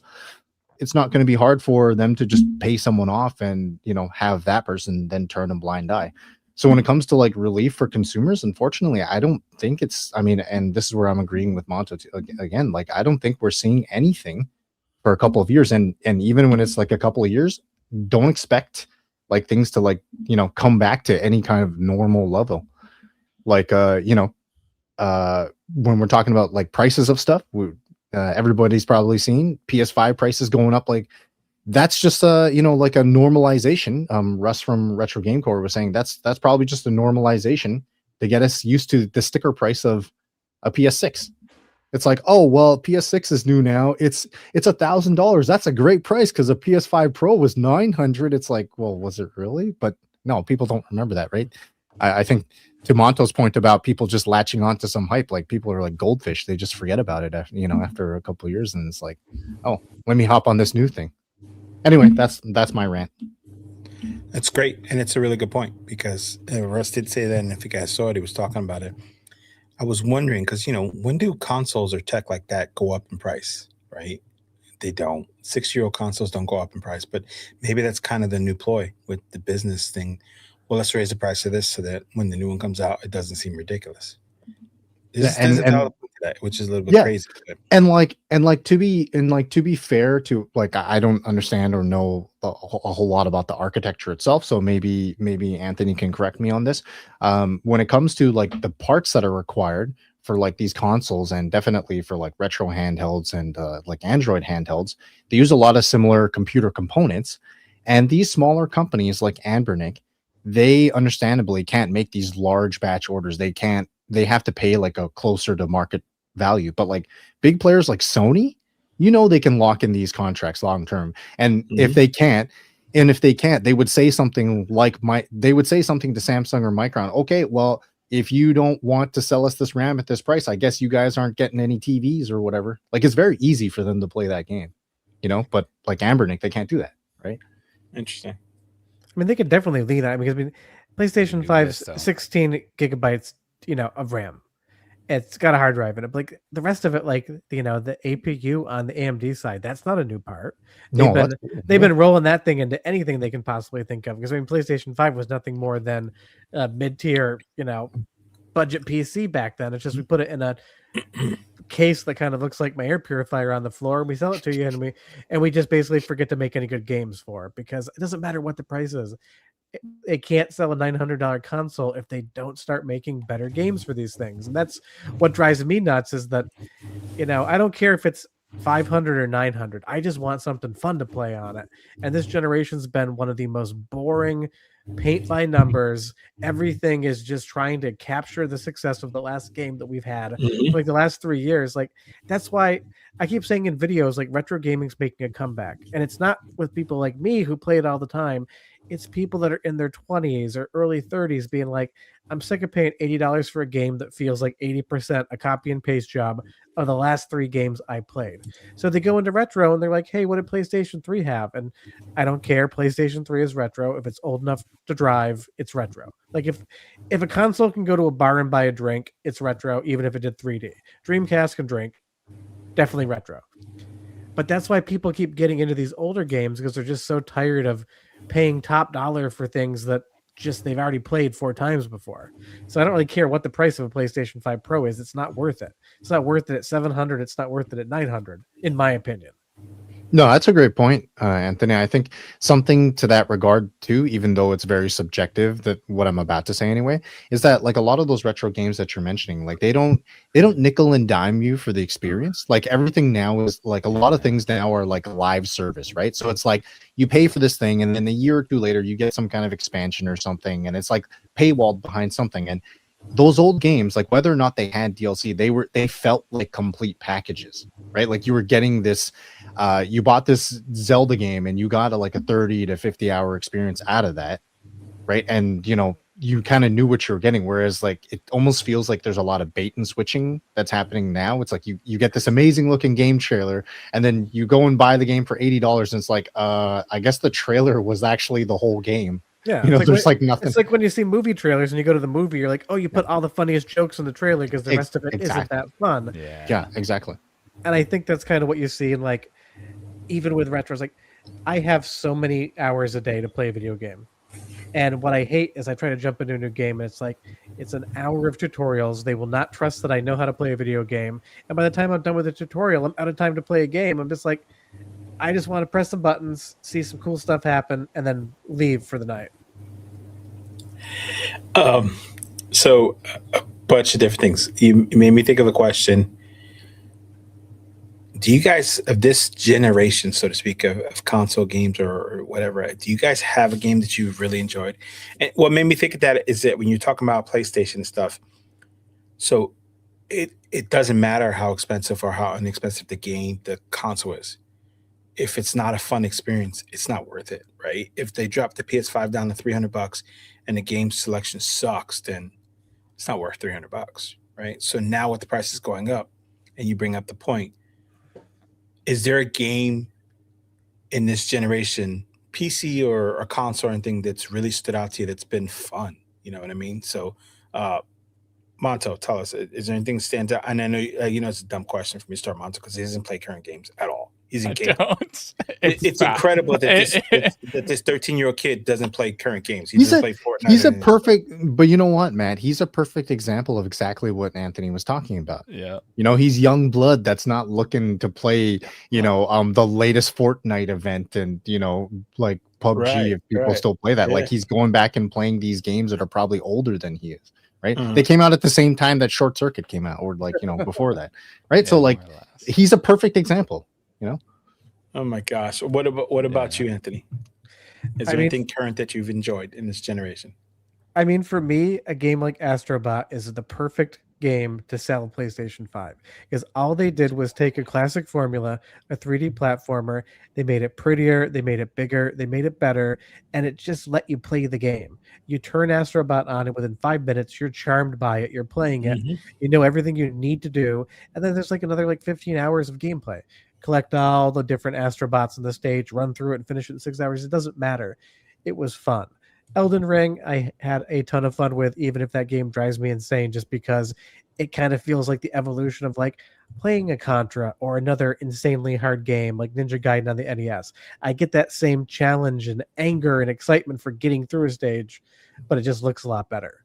So those are kind of like what does it for me, or like the fun, like really weird experimental stuff like Stray or Reanimal or Little Nightmares 1 and 2. Like I love those kind of walking simulators, and weirdly, I love backrooms games. I never say it on the channel.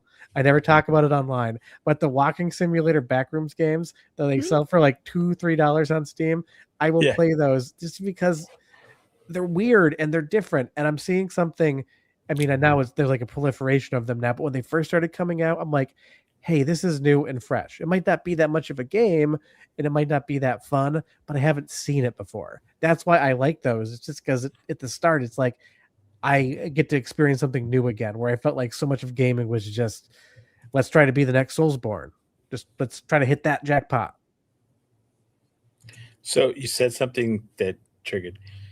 I played Stray. My God, that game gets so hard, dude. It gets so hard, and it's so fun and cute. And I'm like, this game's gorgeous, and it's so fun that you play a kitten. It's so cute. And then got to a point where I just kept dying over and over and over. I'm like, this shit sucks. I turned it off and I stopped playing because it just kicked my ass. But it's like, you're like, meow, die. Meow, die. It does get hard towards it. Some of the platforming sections, like there's Oh tight my timing gosh. there.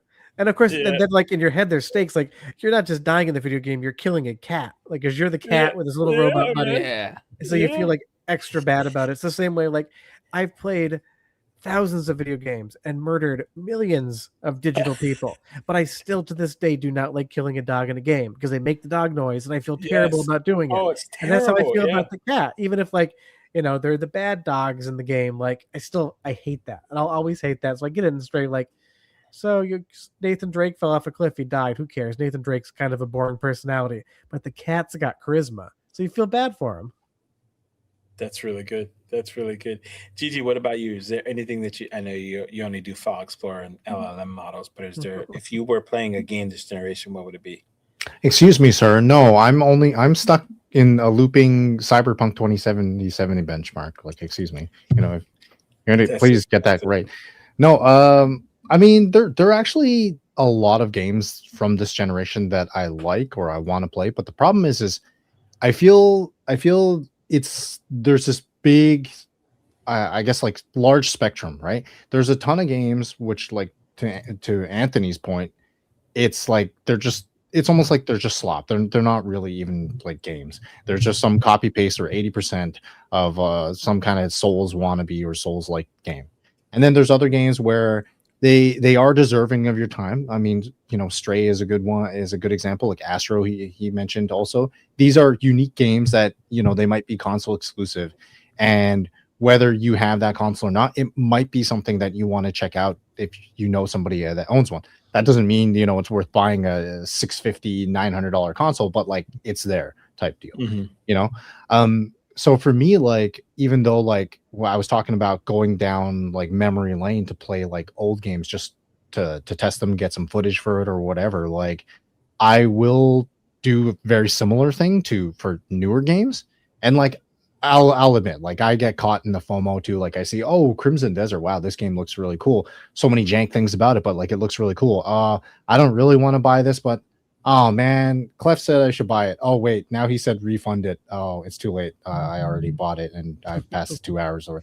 You know, it's like there's a lot of games, and as Anthony also said, like we only have you know, limited amount of time during to play, and like I have 2 young kids, and you know I work full-time job, and so I try to do like YouTube and stuff like that. I don't realistically have a ton of time to play modern game that is 80 hours, you know, 100 hours plus, even though like I grew up playing RPGs. I love RPGs. It's just where I am in life now. It makes more sense for me to pick up a game that I can play periodically and then just like drop. So one game, even though it's not technically like this generation, it came out recently, but it would fit perfectly as like a retro game, is it's a game called Tape to Tape. It's an ice hockey game. It's an ice hockey roguelike, if anyone has ever Find played the it. Canadian in the chat here.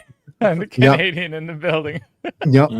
And it's actually really fun. Like you wouldn't think, wait, hockey and like roguelike? No, it's actually really fun. And I found myself playing that game for like weeks. And then I was just like, okay, no, I actually need to like do some work here. Like I'm not actually doing anything by playing this roguelike except for like trying to get like a little bit further. And all this is to say is that I think there's one of the things that is like paralyzing in terms of choice is that despite all the craziness with RAM and prices getting out of control, there's a lot of choices for you out there, for people out there. You just like, you might have to look a little bit harder. You might have to check out all these YouTube channels here, like, you know, Video Game Esoterica, Monto, you know, Jedi's own channel. There's something out there for everyone, which is the really good thing, is what I would say. And quickly jumping up. Klef, what's the best game of this generation that you've played? The best game of this generation, Tomodachi Life. that one is really fun. I'm sorry, my front camera is out of power, so I'm using reflection. Hopefully you guys can see me. You know, I'm trying to come up with the solution here. And I super quickly before I answer the question, Geek Boy, I saw your comment, dude. I will share my donuts, just not with everyone. You know, it's just, you got to be selective who you share your donut to. Oh yeah, I got to look here. So, best game of this generation, dude. That's a tough one. Especially recently, we've gotten so many good games, even from the good, the recent releases. So, can I have a minute to think? Like, please continue. right. I'll just look at the reflection. Thank Monto, you. anything that interests you in this generation to play? Yeah, Claire Obscure. I got to get around to playing it. And also Elden Ring too. I got to get around to playing them. I have them. I just haven't played them yet. But what GG said about tape to tape and roguelikes in general, I've been geeking over roguelikes. They're just so pick up and play, and they're very. It's just fun to that loop. The game loop of roguelikes in general, and where they've evolved over the past couple of years, especially with games like Slay the Spire, Balatro, and this general evolution, Hades. These roguelikes are becoming like a broader genre in themselves and building off each other's mechanics and everything. And it's just I've really been enjoying indie games. And more specifically roguelikes within that genre or within that okay, before we go back to Klef, I'm gonna answer real quick. Well, first, indie games are a beast. I probably play more indie games than anything else, right? But for me, from this generation, maybe unpopular, the most fun I've had was playing Metroid Prime 4. I'm a huge Metroid fan. Played through that. I know it didn't get a lot of thing, but I didn't 100% and I got like 87%. Had a blast with that game. I finished it in like 16 hours and then put like more hours into it. It's super fun. I went reload the last save point, went back and tried to find some of the stuff I missed. So had a lot of fun with that. Klef made me want to play Resident Evil Requiem, which is cool, but I played it during the daytime with my headphones on my ultra wide, and about 15 minutes in, I almost shit my pants and then haven't picked it back up since then. And I forgot. You picked up your pants or picked up the game? No, the pants are still sitting on the floor right next to me. So, yep, and it is way scarier than the original Resident Evil stuff. So I didn't play it. So I went back to playing Pico 8 and Super Mario Brothers 2. Just FYI. Klef. Yeah. Are you ready yet? Because I got something. I am ready. Finally. Tell I'm us. sorry. Not for that, bro. Not for that. Well, I'm sorry. No, but you actually called it. And for very specific reasons. I was never into Resident Evil. I was never into horror games. In fact, I don't do them. And if it wasn't for the place where I stream, that I felt was going to be a good show for them, I probably wouldn't have played it. But it turned out to be an extremely pleasant game. I really enjoyed it. It's not pleasant. That game is scary as shit. I don't know what you're talking about pleasant, bro. Well, I mean, it's supposed to deliver a certain type of experience, and that it did. But it also did it while giving great story, great characters, like a good mix of over the top, but also grounded in some areas. It was a very, very well-designed story and really a great game. I got to give credit to Capcom. I was not expecting that from Resident Evil 9 Requiem. It really was a fun title. Killing me with the reflection, man. He's just killing me. I'm trying my best. Oh, so yes, that's yeah, Resident. But then I go back to generation. It's easier to remember the thing I played just a month ago, kind of thing. You know what I mean? But it left an impression. It left an impression in a title that I thought it wouldn't. So, yeah, credits. Oh my gosh! There it is. Anthony, you into Resident Evil games or horror games or anything like that? Or I mean, I bought Resident Evil Requiem. I mean, it's going to take me like another 3 years to open the package up on it, but of course I jumped in on it. So the reality is, I did the math. My shame pile, like the amount of games I own versus have beaten. If I beat one a day, which I can't do, I could get out in like 10 years. If I beat one a week, I'm dead. I don't have the time. So I acquire new games and I get really excited about them. And then it takes me like 2 years to open them. Like I played Resident Evil 8 in VR, start to finish, basically gave me a heart attack.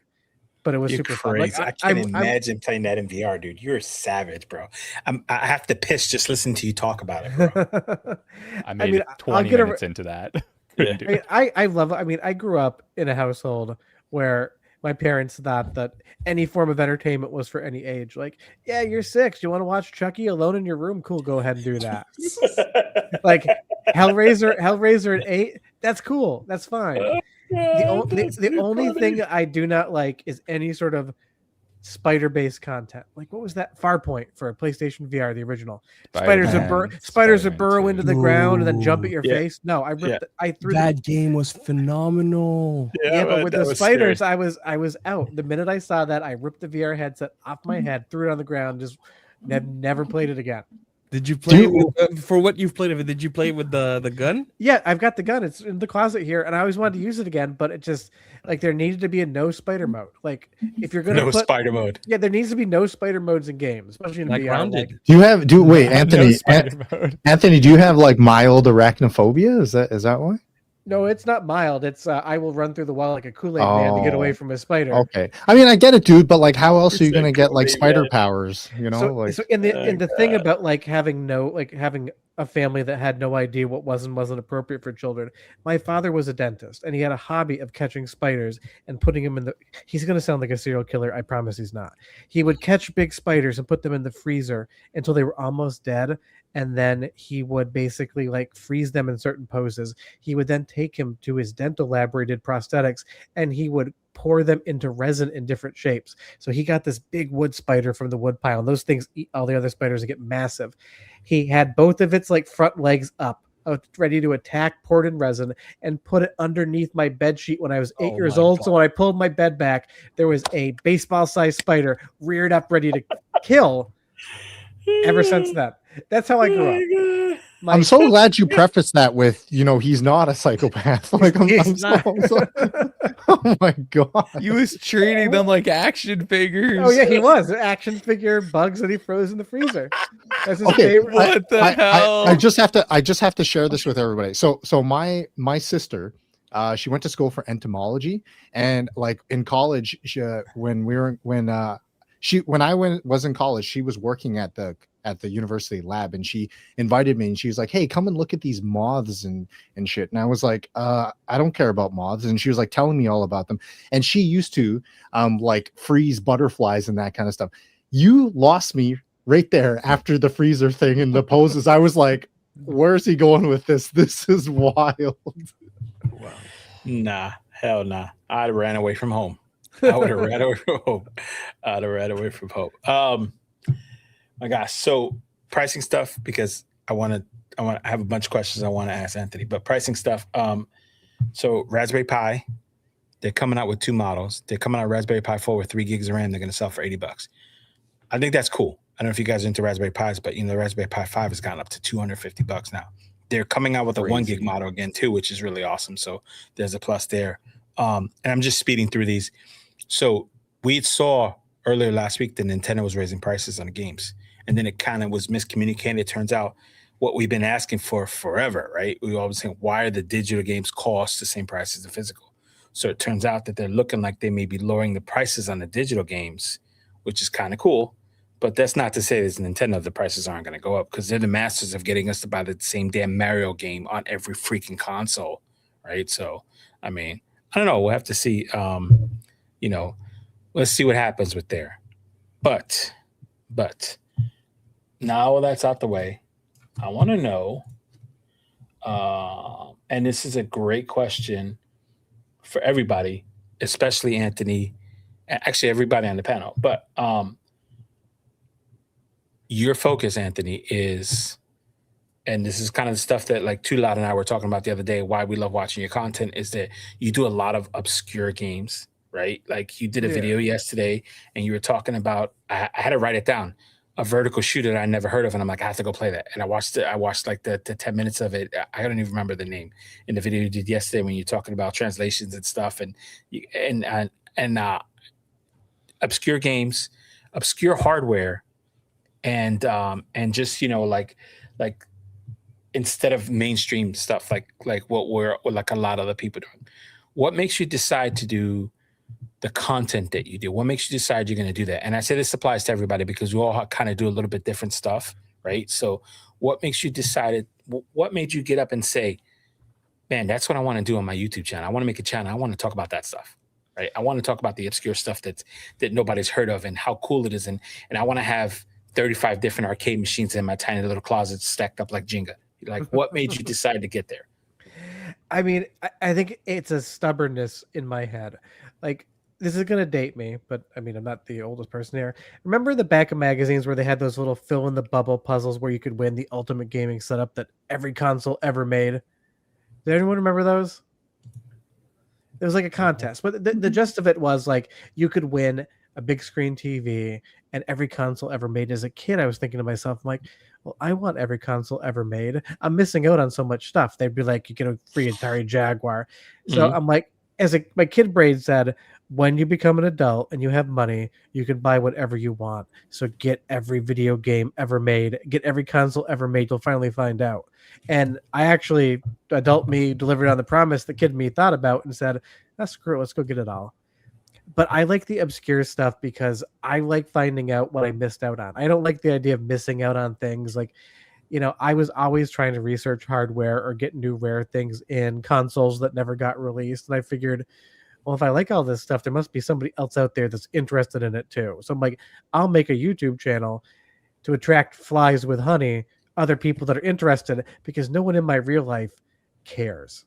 Like, I dig it. And I dig that. My wife is so patient when I talk about it, but I probably just talk too much about some of this stuff. Like, let me talk about this arcade board from 1998 that only had 12 copies made. And she listens, but I'm like, I have to find a bunch of people to talk about with this stuff. So I'm like, I'm a filmmaker. You know, I'll go start a channel. I'll kind of poke around it a little bit. But then the competitive part of my brain, like that little feral animal part, keeps pinging, being like, get as big as you can, become successful, get 100,000 subscribers, put a plaque on the wall. So I just kept going with it. And that's what I do. Just, there's a whole bunch of cool shit out there that nobody knows. And if I can convince a few people to play it, then cool. It's like recommending somebody your favorite movie and finding out that they watched it and come back and say, I've loved that. That sense of satisfaction of giving a recommendation. And then someone's like, your taste is good in restaurants and movies, in books and video games. Like, that validation is what makes me want to find more stuff to talk about. That's awesome. Klef, same question, because yours is completely unique. Your style is you doing videos on you gaming, right? And controllers and just partying, right? So you got a little bit of a lot of us, you do a technical aspect of it and you do the fun aspect of it like I am. So like, you know, like Too Loud is a big tech guy. Also, that's not fair because Too Loud loves to game also. But like you guys know I look at everything from an experience thing, right? And having fun and what games can I play that I could cheat at, right? So it's the truth, man. So fair. How do you answer that same question? Like, what made you decide to do the content you're doing? So I mean, I resonated with a lot of what you said, Anthony, and I was not familiar with your content, but I'll definitely look it up. And I loved your answer. I just want to put this out there. There's a lot that you know, I kind of connect with. Growing up, I'm gonna try to make it short, but you know, we didn't really have a lot, and I didn't expect ever. If I try to make a long story short, I didn't expect to have the kind of life I live. And the kind of flexibility I have. And, you know, when you're a kid, when you're a teenager, when you're an adult, and you're not exposed to the kind of lifestyle, you don't think you're ever going to have that kind of lifestyle. So there was a time when I was always a gamer. I was always into gaming, and I was always into gaming hardware. And there used to be a time when I thought that would be cool. I'd love to try it, but I could never afford it. So when I came into some money, I started buying things. And, you know, like clearly the passion I had just grew stronger. And to me, one of the reasons why I started my channel and the way that it is now is thinking of when I was in a situation where I had to decide between all those different options. And now there's even so much more.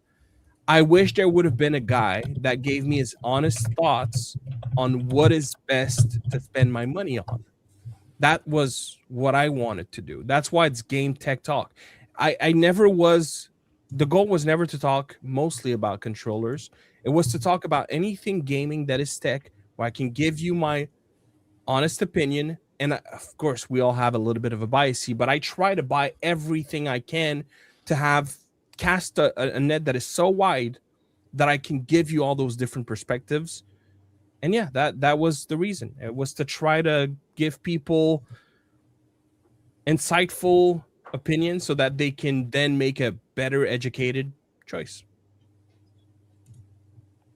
There it is. Hell yeah. That's interesting, right? Because we do. I found your stuff from.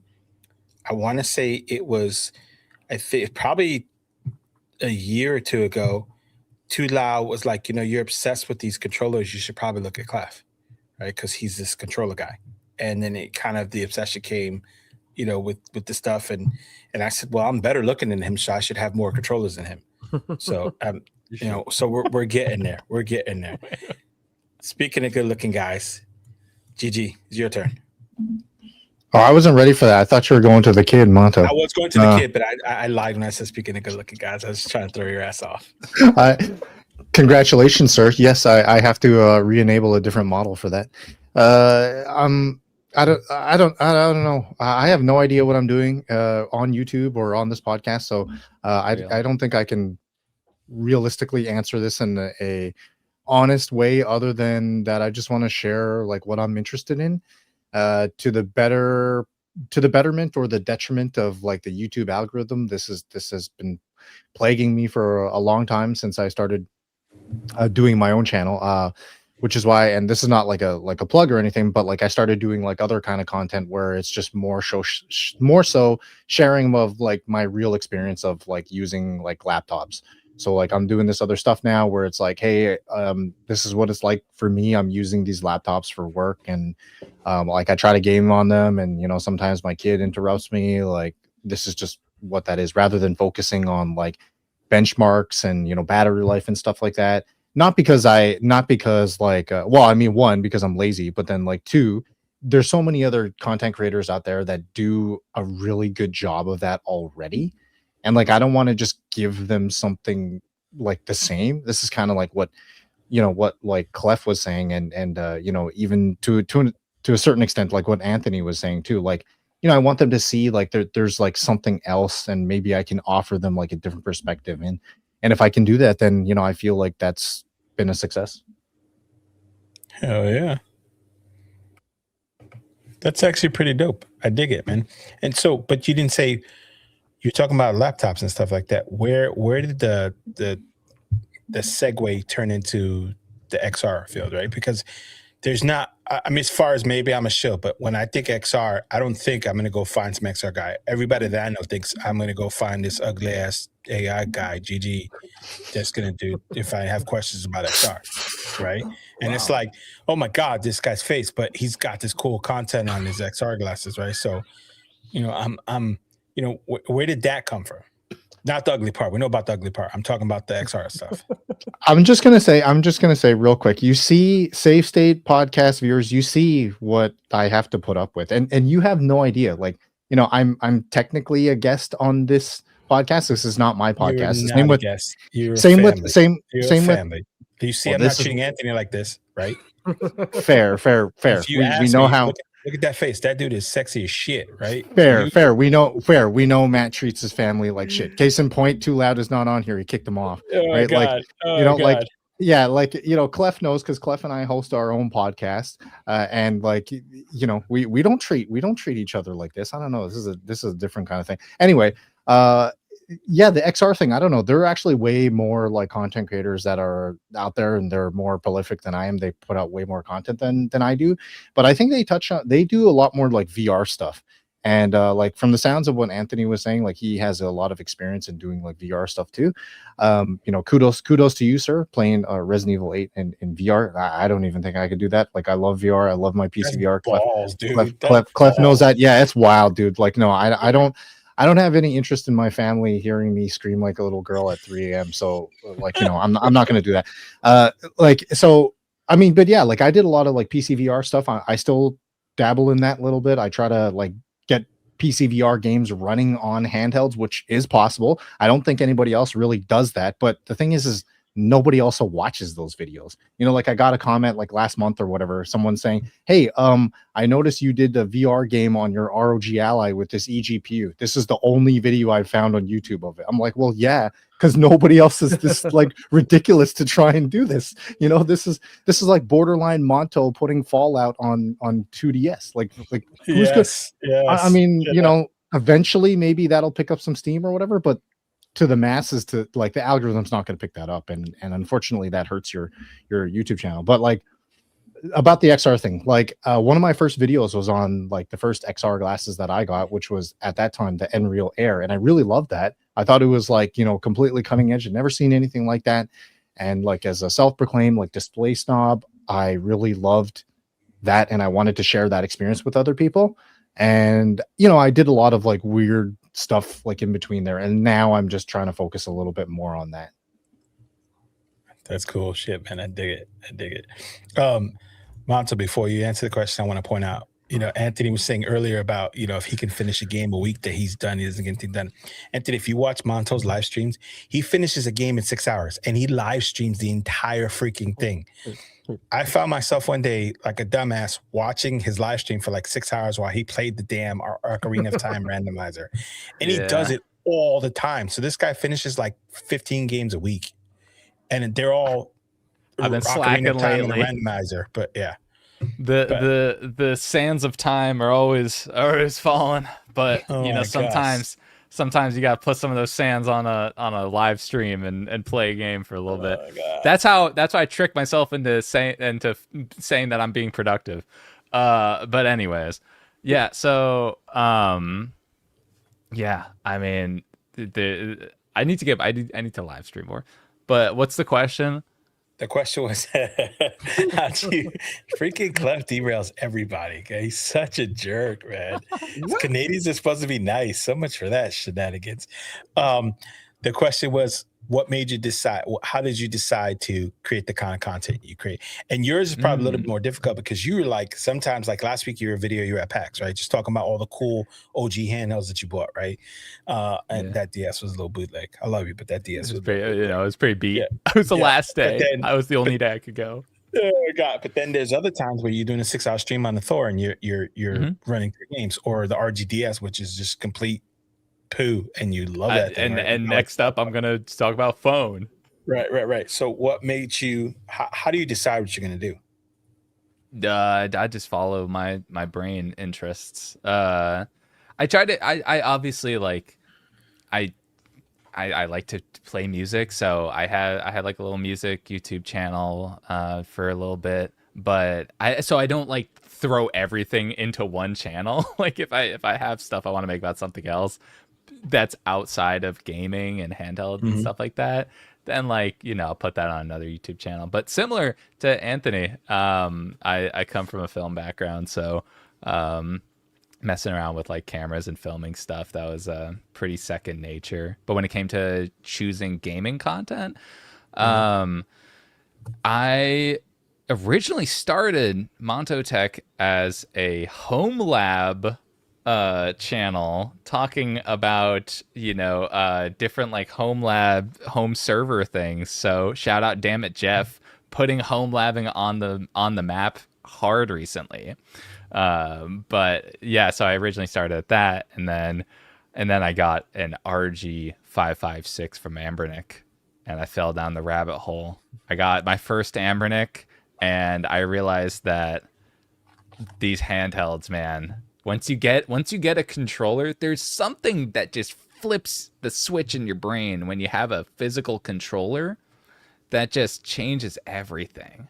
And then I'll realize that like emulation was just crazy good. So yeah, I had no choice but to talk about gaming. Also, I was getting burnt out on home lab stuff, and I didn't want to have a whole YouTube channel dedicated to that. So fair enough. That's kind of dope. It's an interesting origin story for you, because that's not what I was expecting, especially with you there primming your hair the whole time we're talking. But whatever, we're not going to go there. It's so greasy. I need to shower, man. Oh God, nasty ass. All right, I got two questions for Anthony. Through the camera. 2 questions for you. first off, we have a question we ask everybody. I don't typically go through. Actually, we're going to ask that one second. First question is: Nintendo has a mascot. What's his name? Is this a trick? Nope. Just need you to tell me Nintendo's mascot's name. It's clearly Toad because he's better than any other character in Oh there. my God, Forget Mario, you but ruined the whole it is thing. Toad. Can I kick him? Can I Goddamn kick him? right. Two answers with one question right there. Oh my God. Toad and Mario. I heard him say it already, though. Just FYI. Exactly. Did he say, Exactly. I didn't hear him say it. What's the He's plumber's not good. name? Mario. God damn Damn it. it. It is. Damn it. Why do you do that to yourself? It's a me, Mario. Because he's not far from my part of the world, and I thought for sure he was going to say the correct name. It's Mario. No, bro. he's from the place. Oh, But he's No. That'd be like calling Grimace from McDonald's the Grimace. No, it's not right. Not right. It's Mario. that is the best answer anybody's ever given me. I may have to concede just on that alone. Grimace. Oh my God. All right. So, second question. I wasn't going to do it because Tula isn't here, but he sent me a message. He's like, ask him. Every new guest that comes on, we ask him this question. And here we go. Pinto bands, all black bands, all black bands. Pinto bands, all black bands, all black bands. So that intro, we actually, funny enough, the intro we made the very first time we had Klef on the show. But so every guest we asked him this, you can't sit on the fence. You have to pick. You can only have one: pinto beans or black beans. Black beans. God dang! Let's go. Let's I'm kicking this guy out. I'm kicking this guy out. Let's go. Oh my God, I love him. But he's got to go. I kicked There Anthony was off. I kicked Too Loud off. hesitation whatsoever. I kicked them both off. Bring him Oh back. my gosh. He's a Team my Black gosh. Beans. Let's go. He's been We're bought the off. champs. Oh Yeah. my gosh. Sugar, like you cook them in a little bit of beer, lemon, a little smoked paprika, cumin in there. You do drunken won't black talk to you beans I don't want Yes, to talk sir. to him all anymore. day. I don't want to talk Okay. to him anymore. All right. So you win this one. You win this one. Oh, man. First it was Mario, then it was the He's black 2 for beans. 2. oh, my AI is having some technical difficulty. I ain't gonna let Matt do that to y'all the whole show. So Thank I had to you. get him. I had Thank to you. cook him. Get his ass. I'm Somebody- over here his ass backstage like some talking black shit, you beans. bastard. Somebody, please give Unk that CVS Tiger handheld as like a concession prize, please. Yeah. Oh Team my Pinto Beans, your gosh. consolation prize. My gosh. It's time for question of the day.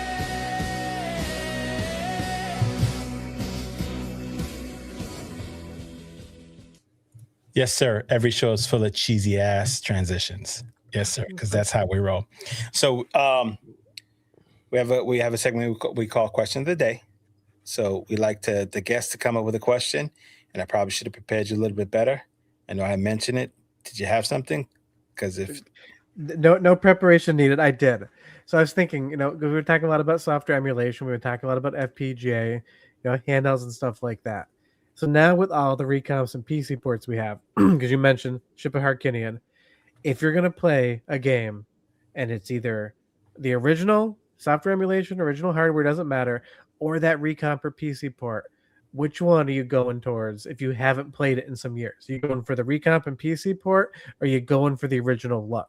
Doesn't matter how you play the original. Which one do you want? young man, you're up.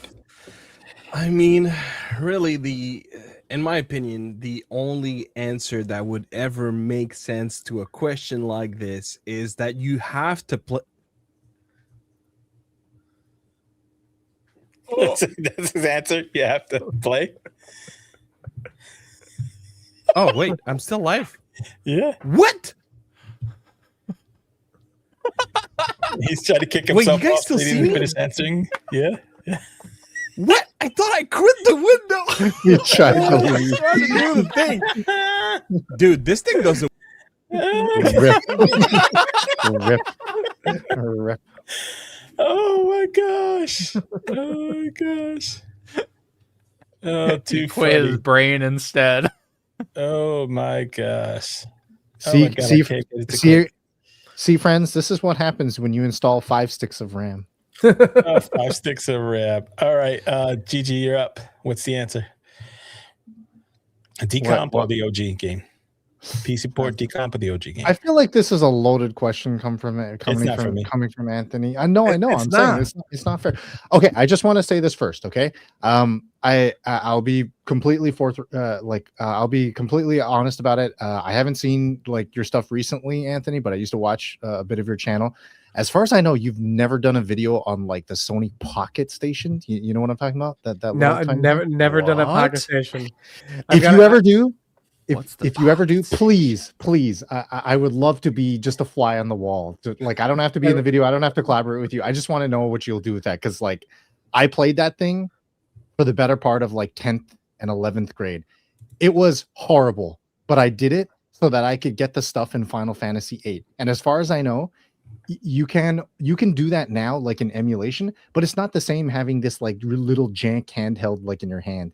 You know what I mean? Oh, So it's like the little Pokemon pedometer kind of thing. yeah, and like Pokemon pedometer, like a little Tamagotchi type Like thing. You know? the Dreamcast VMU, but just for Yeah, Dreamcast PlayStation, VMU. trying to get that same. only for PlayStation. going. Yeah. For PS1, and it was like a memory card too, right? That's cool. There's only like 2 or 3 games as far as I know that had like any That's like pretty dope. compatibility with it, right? So anyway, like yeah, there's just something special about like that original experience. You know, even like whether or not you're going that upscaling route with like a like RetroTink or whatever, or you're doing something with FPGA, like there's something special about that. Like I would make the argument that especially if it's like a retro or like a vintage game or whatever, that this was, even if it wasn't exactly how the developers or the publishers intended it to be, this is what we got. And all of that was intentional in some way. It's not like now where they can deploy like a day 1 patch or a day 0 patch, and it's like a completely different game and it changes the whole experience.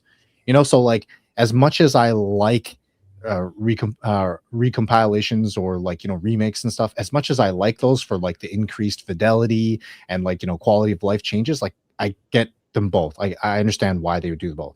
That said, for me, it's like most of the time I would probably choose a remake if it's true enough to the original. And what I mean by that is like recently there was Final Fantasy Tactics, the Ivalice Chronicles that was released, which is pretty much a true 1-to-1 remake of the original.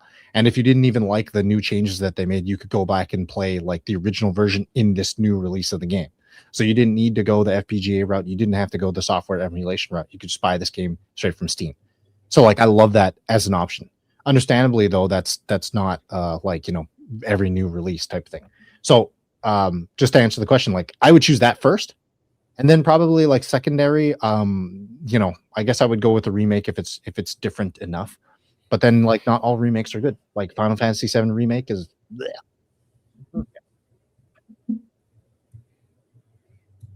It's a trick question because I don't have time to play either. I have laundry to do, so that's really the thing. Like, Yeah. Hell yeah. I'm Hell done. yeah. Well, so to your trick question, I will tell you my answer because that segues into my answer. Mr. Monto Esoterica. Monto Sterica. So the question is original game versus port remake, Decomp. decomp, remake. recomp, Like static a- recomp. It's the same game, so it's not like a remake, as in they redo everything. It just you take an N64 game and It's you the make port. it run on PC, widescreen, 60 frame per second, better looking graphics, but it is still the same game. Do you want the Goddamn enhanced version of it, or do you want it to be 15 frames per second, perfect dark, running kind of Right, crappy? you just gave my whole answer. Oh, Yeah, enhance more like that bitch.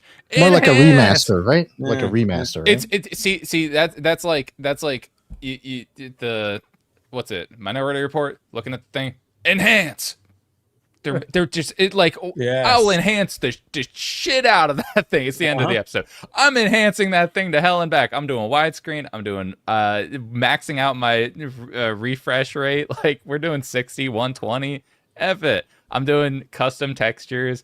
Like I think that I would want to play it in a modern way, because if I wanted to play it in a classic way, then I would go the full. I would go full Steam, like CRT, original hardware or FPGA. But most, like 99.9% of the time, I'm gonna want to play it with all the modern enhancements. And also, like, for me, there's an appreciation in the work that goes into those recomps and just all the features that they decided to put into it, and just marveling at what this game truly, the true potential of that original game. That's what we're seeing with these static recomps and ports, is you're seeing like you're rubbing the Vaseline off of the lens. Like, you're seeing what the actual gem look like instead of looking at that shit like, just sounds creepy. You talking about rubbing Vaseline off of anything, bro? rub the Vaseline off. Oh Just my do God. it. Don't be weird. Yeah, so that's how I'd play it. I dig it. I'm with you 100%. I want to decomp the PC port because I want the enhancements. I want the 60 frames. I want the HD texture pack. So we just doing this recently. We a couple of us got into, and I keep mentioning him because he's not here, but like Too Loud and Green Protagonist and I got into the Wii Mario Kart ROM hack that's got the 752 tracks on it. Insane. But the bigger thing that we noticed right away is that it's got the HD texture pack, and the game looks so good for a Wii game. I'm all about that. And of course, cheats, right? Cheats and save states, and I'm all about that. So I mean, I'm for me that's an easy answer all day. And that's why when Anthony was talking about it, he's like, "Well, do you want to play with the enhancement stuff and the 50 frames per second?" I'm like, "You took my answer, bro. It's that's easy for me all day. I'm gonna pick that stuff." I'm not playing Ocarina of Time 20 FPS. Oh my God. Before we wrap up, I want to, Anthony, quick 30-second explanation of decomps versus recomps, because that was something that somebody asked, and I said I got to ask him because there's no better person to ask than that. I think they wanted to ask decomp versus recomp versus port, so I'll give you a little longer answer. Good. Decomp, you take a game, the source code isn't there. It got compiled at the office, wherever the developer is. You decompile that game all the way back to its source code. It's like original format.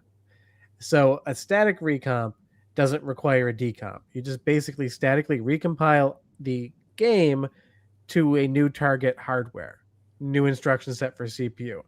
A decomp to PC port is a source port, which means they take the source code and then do a code port.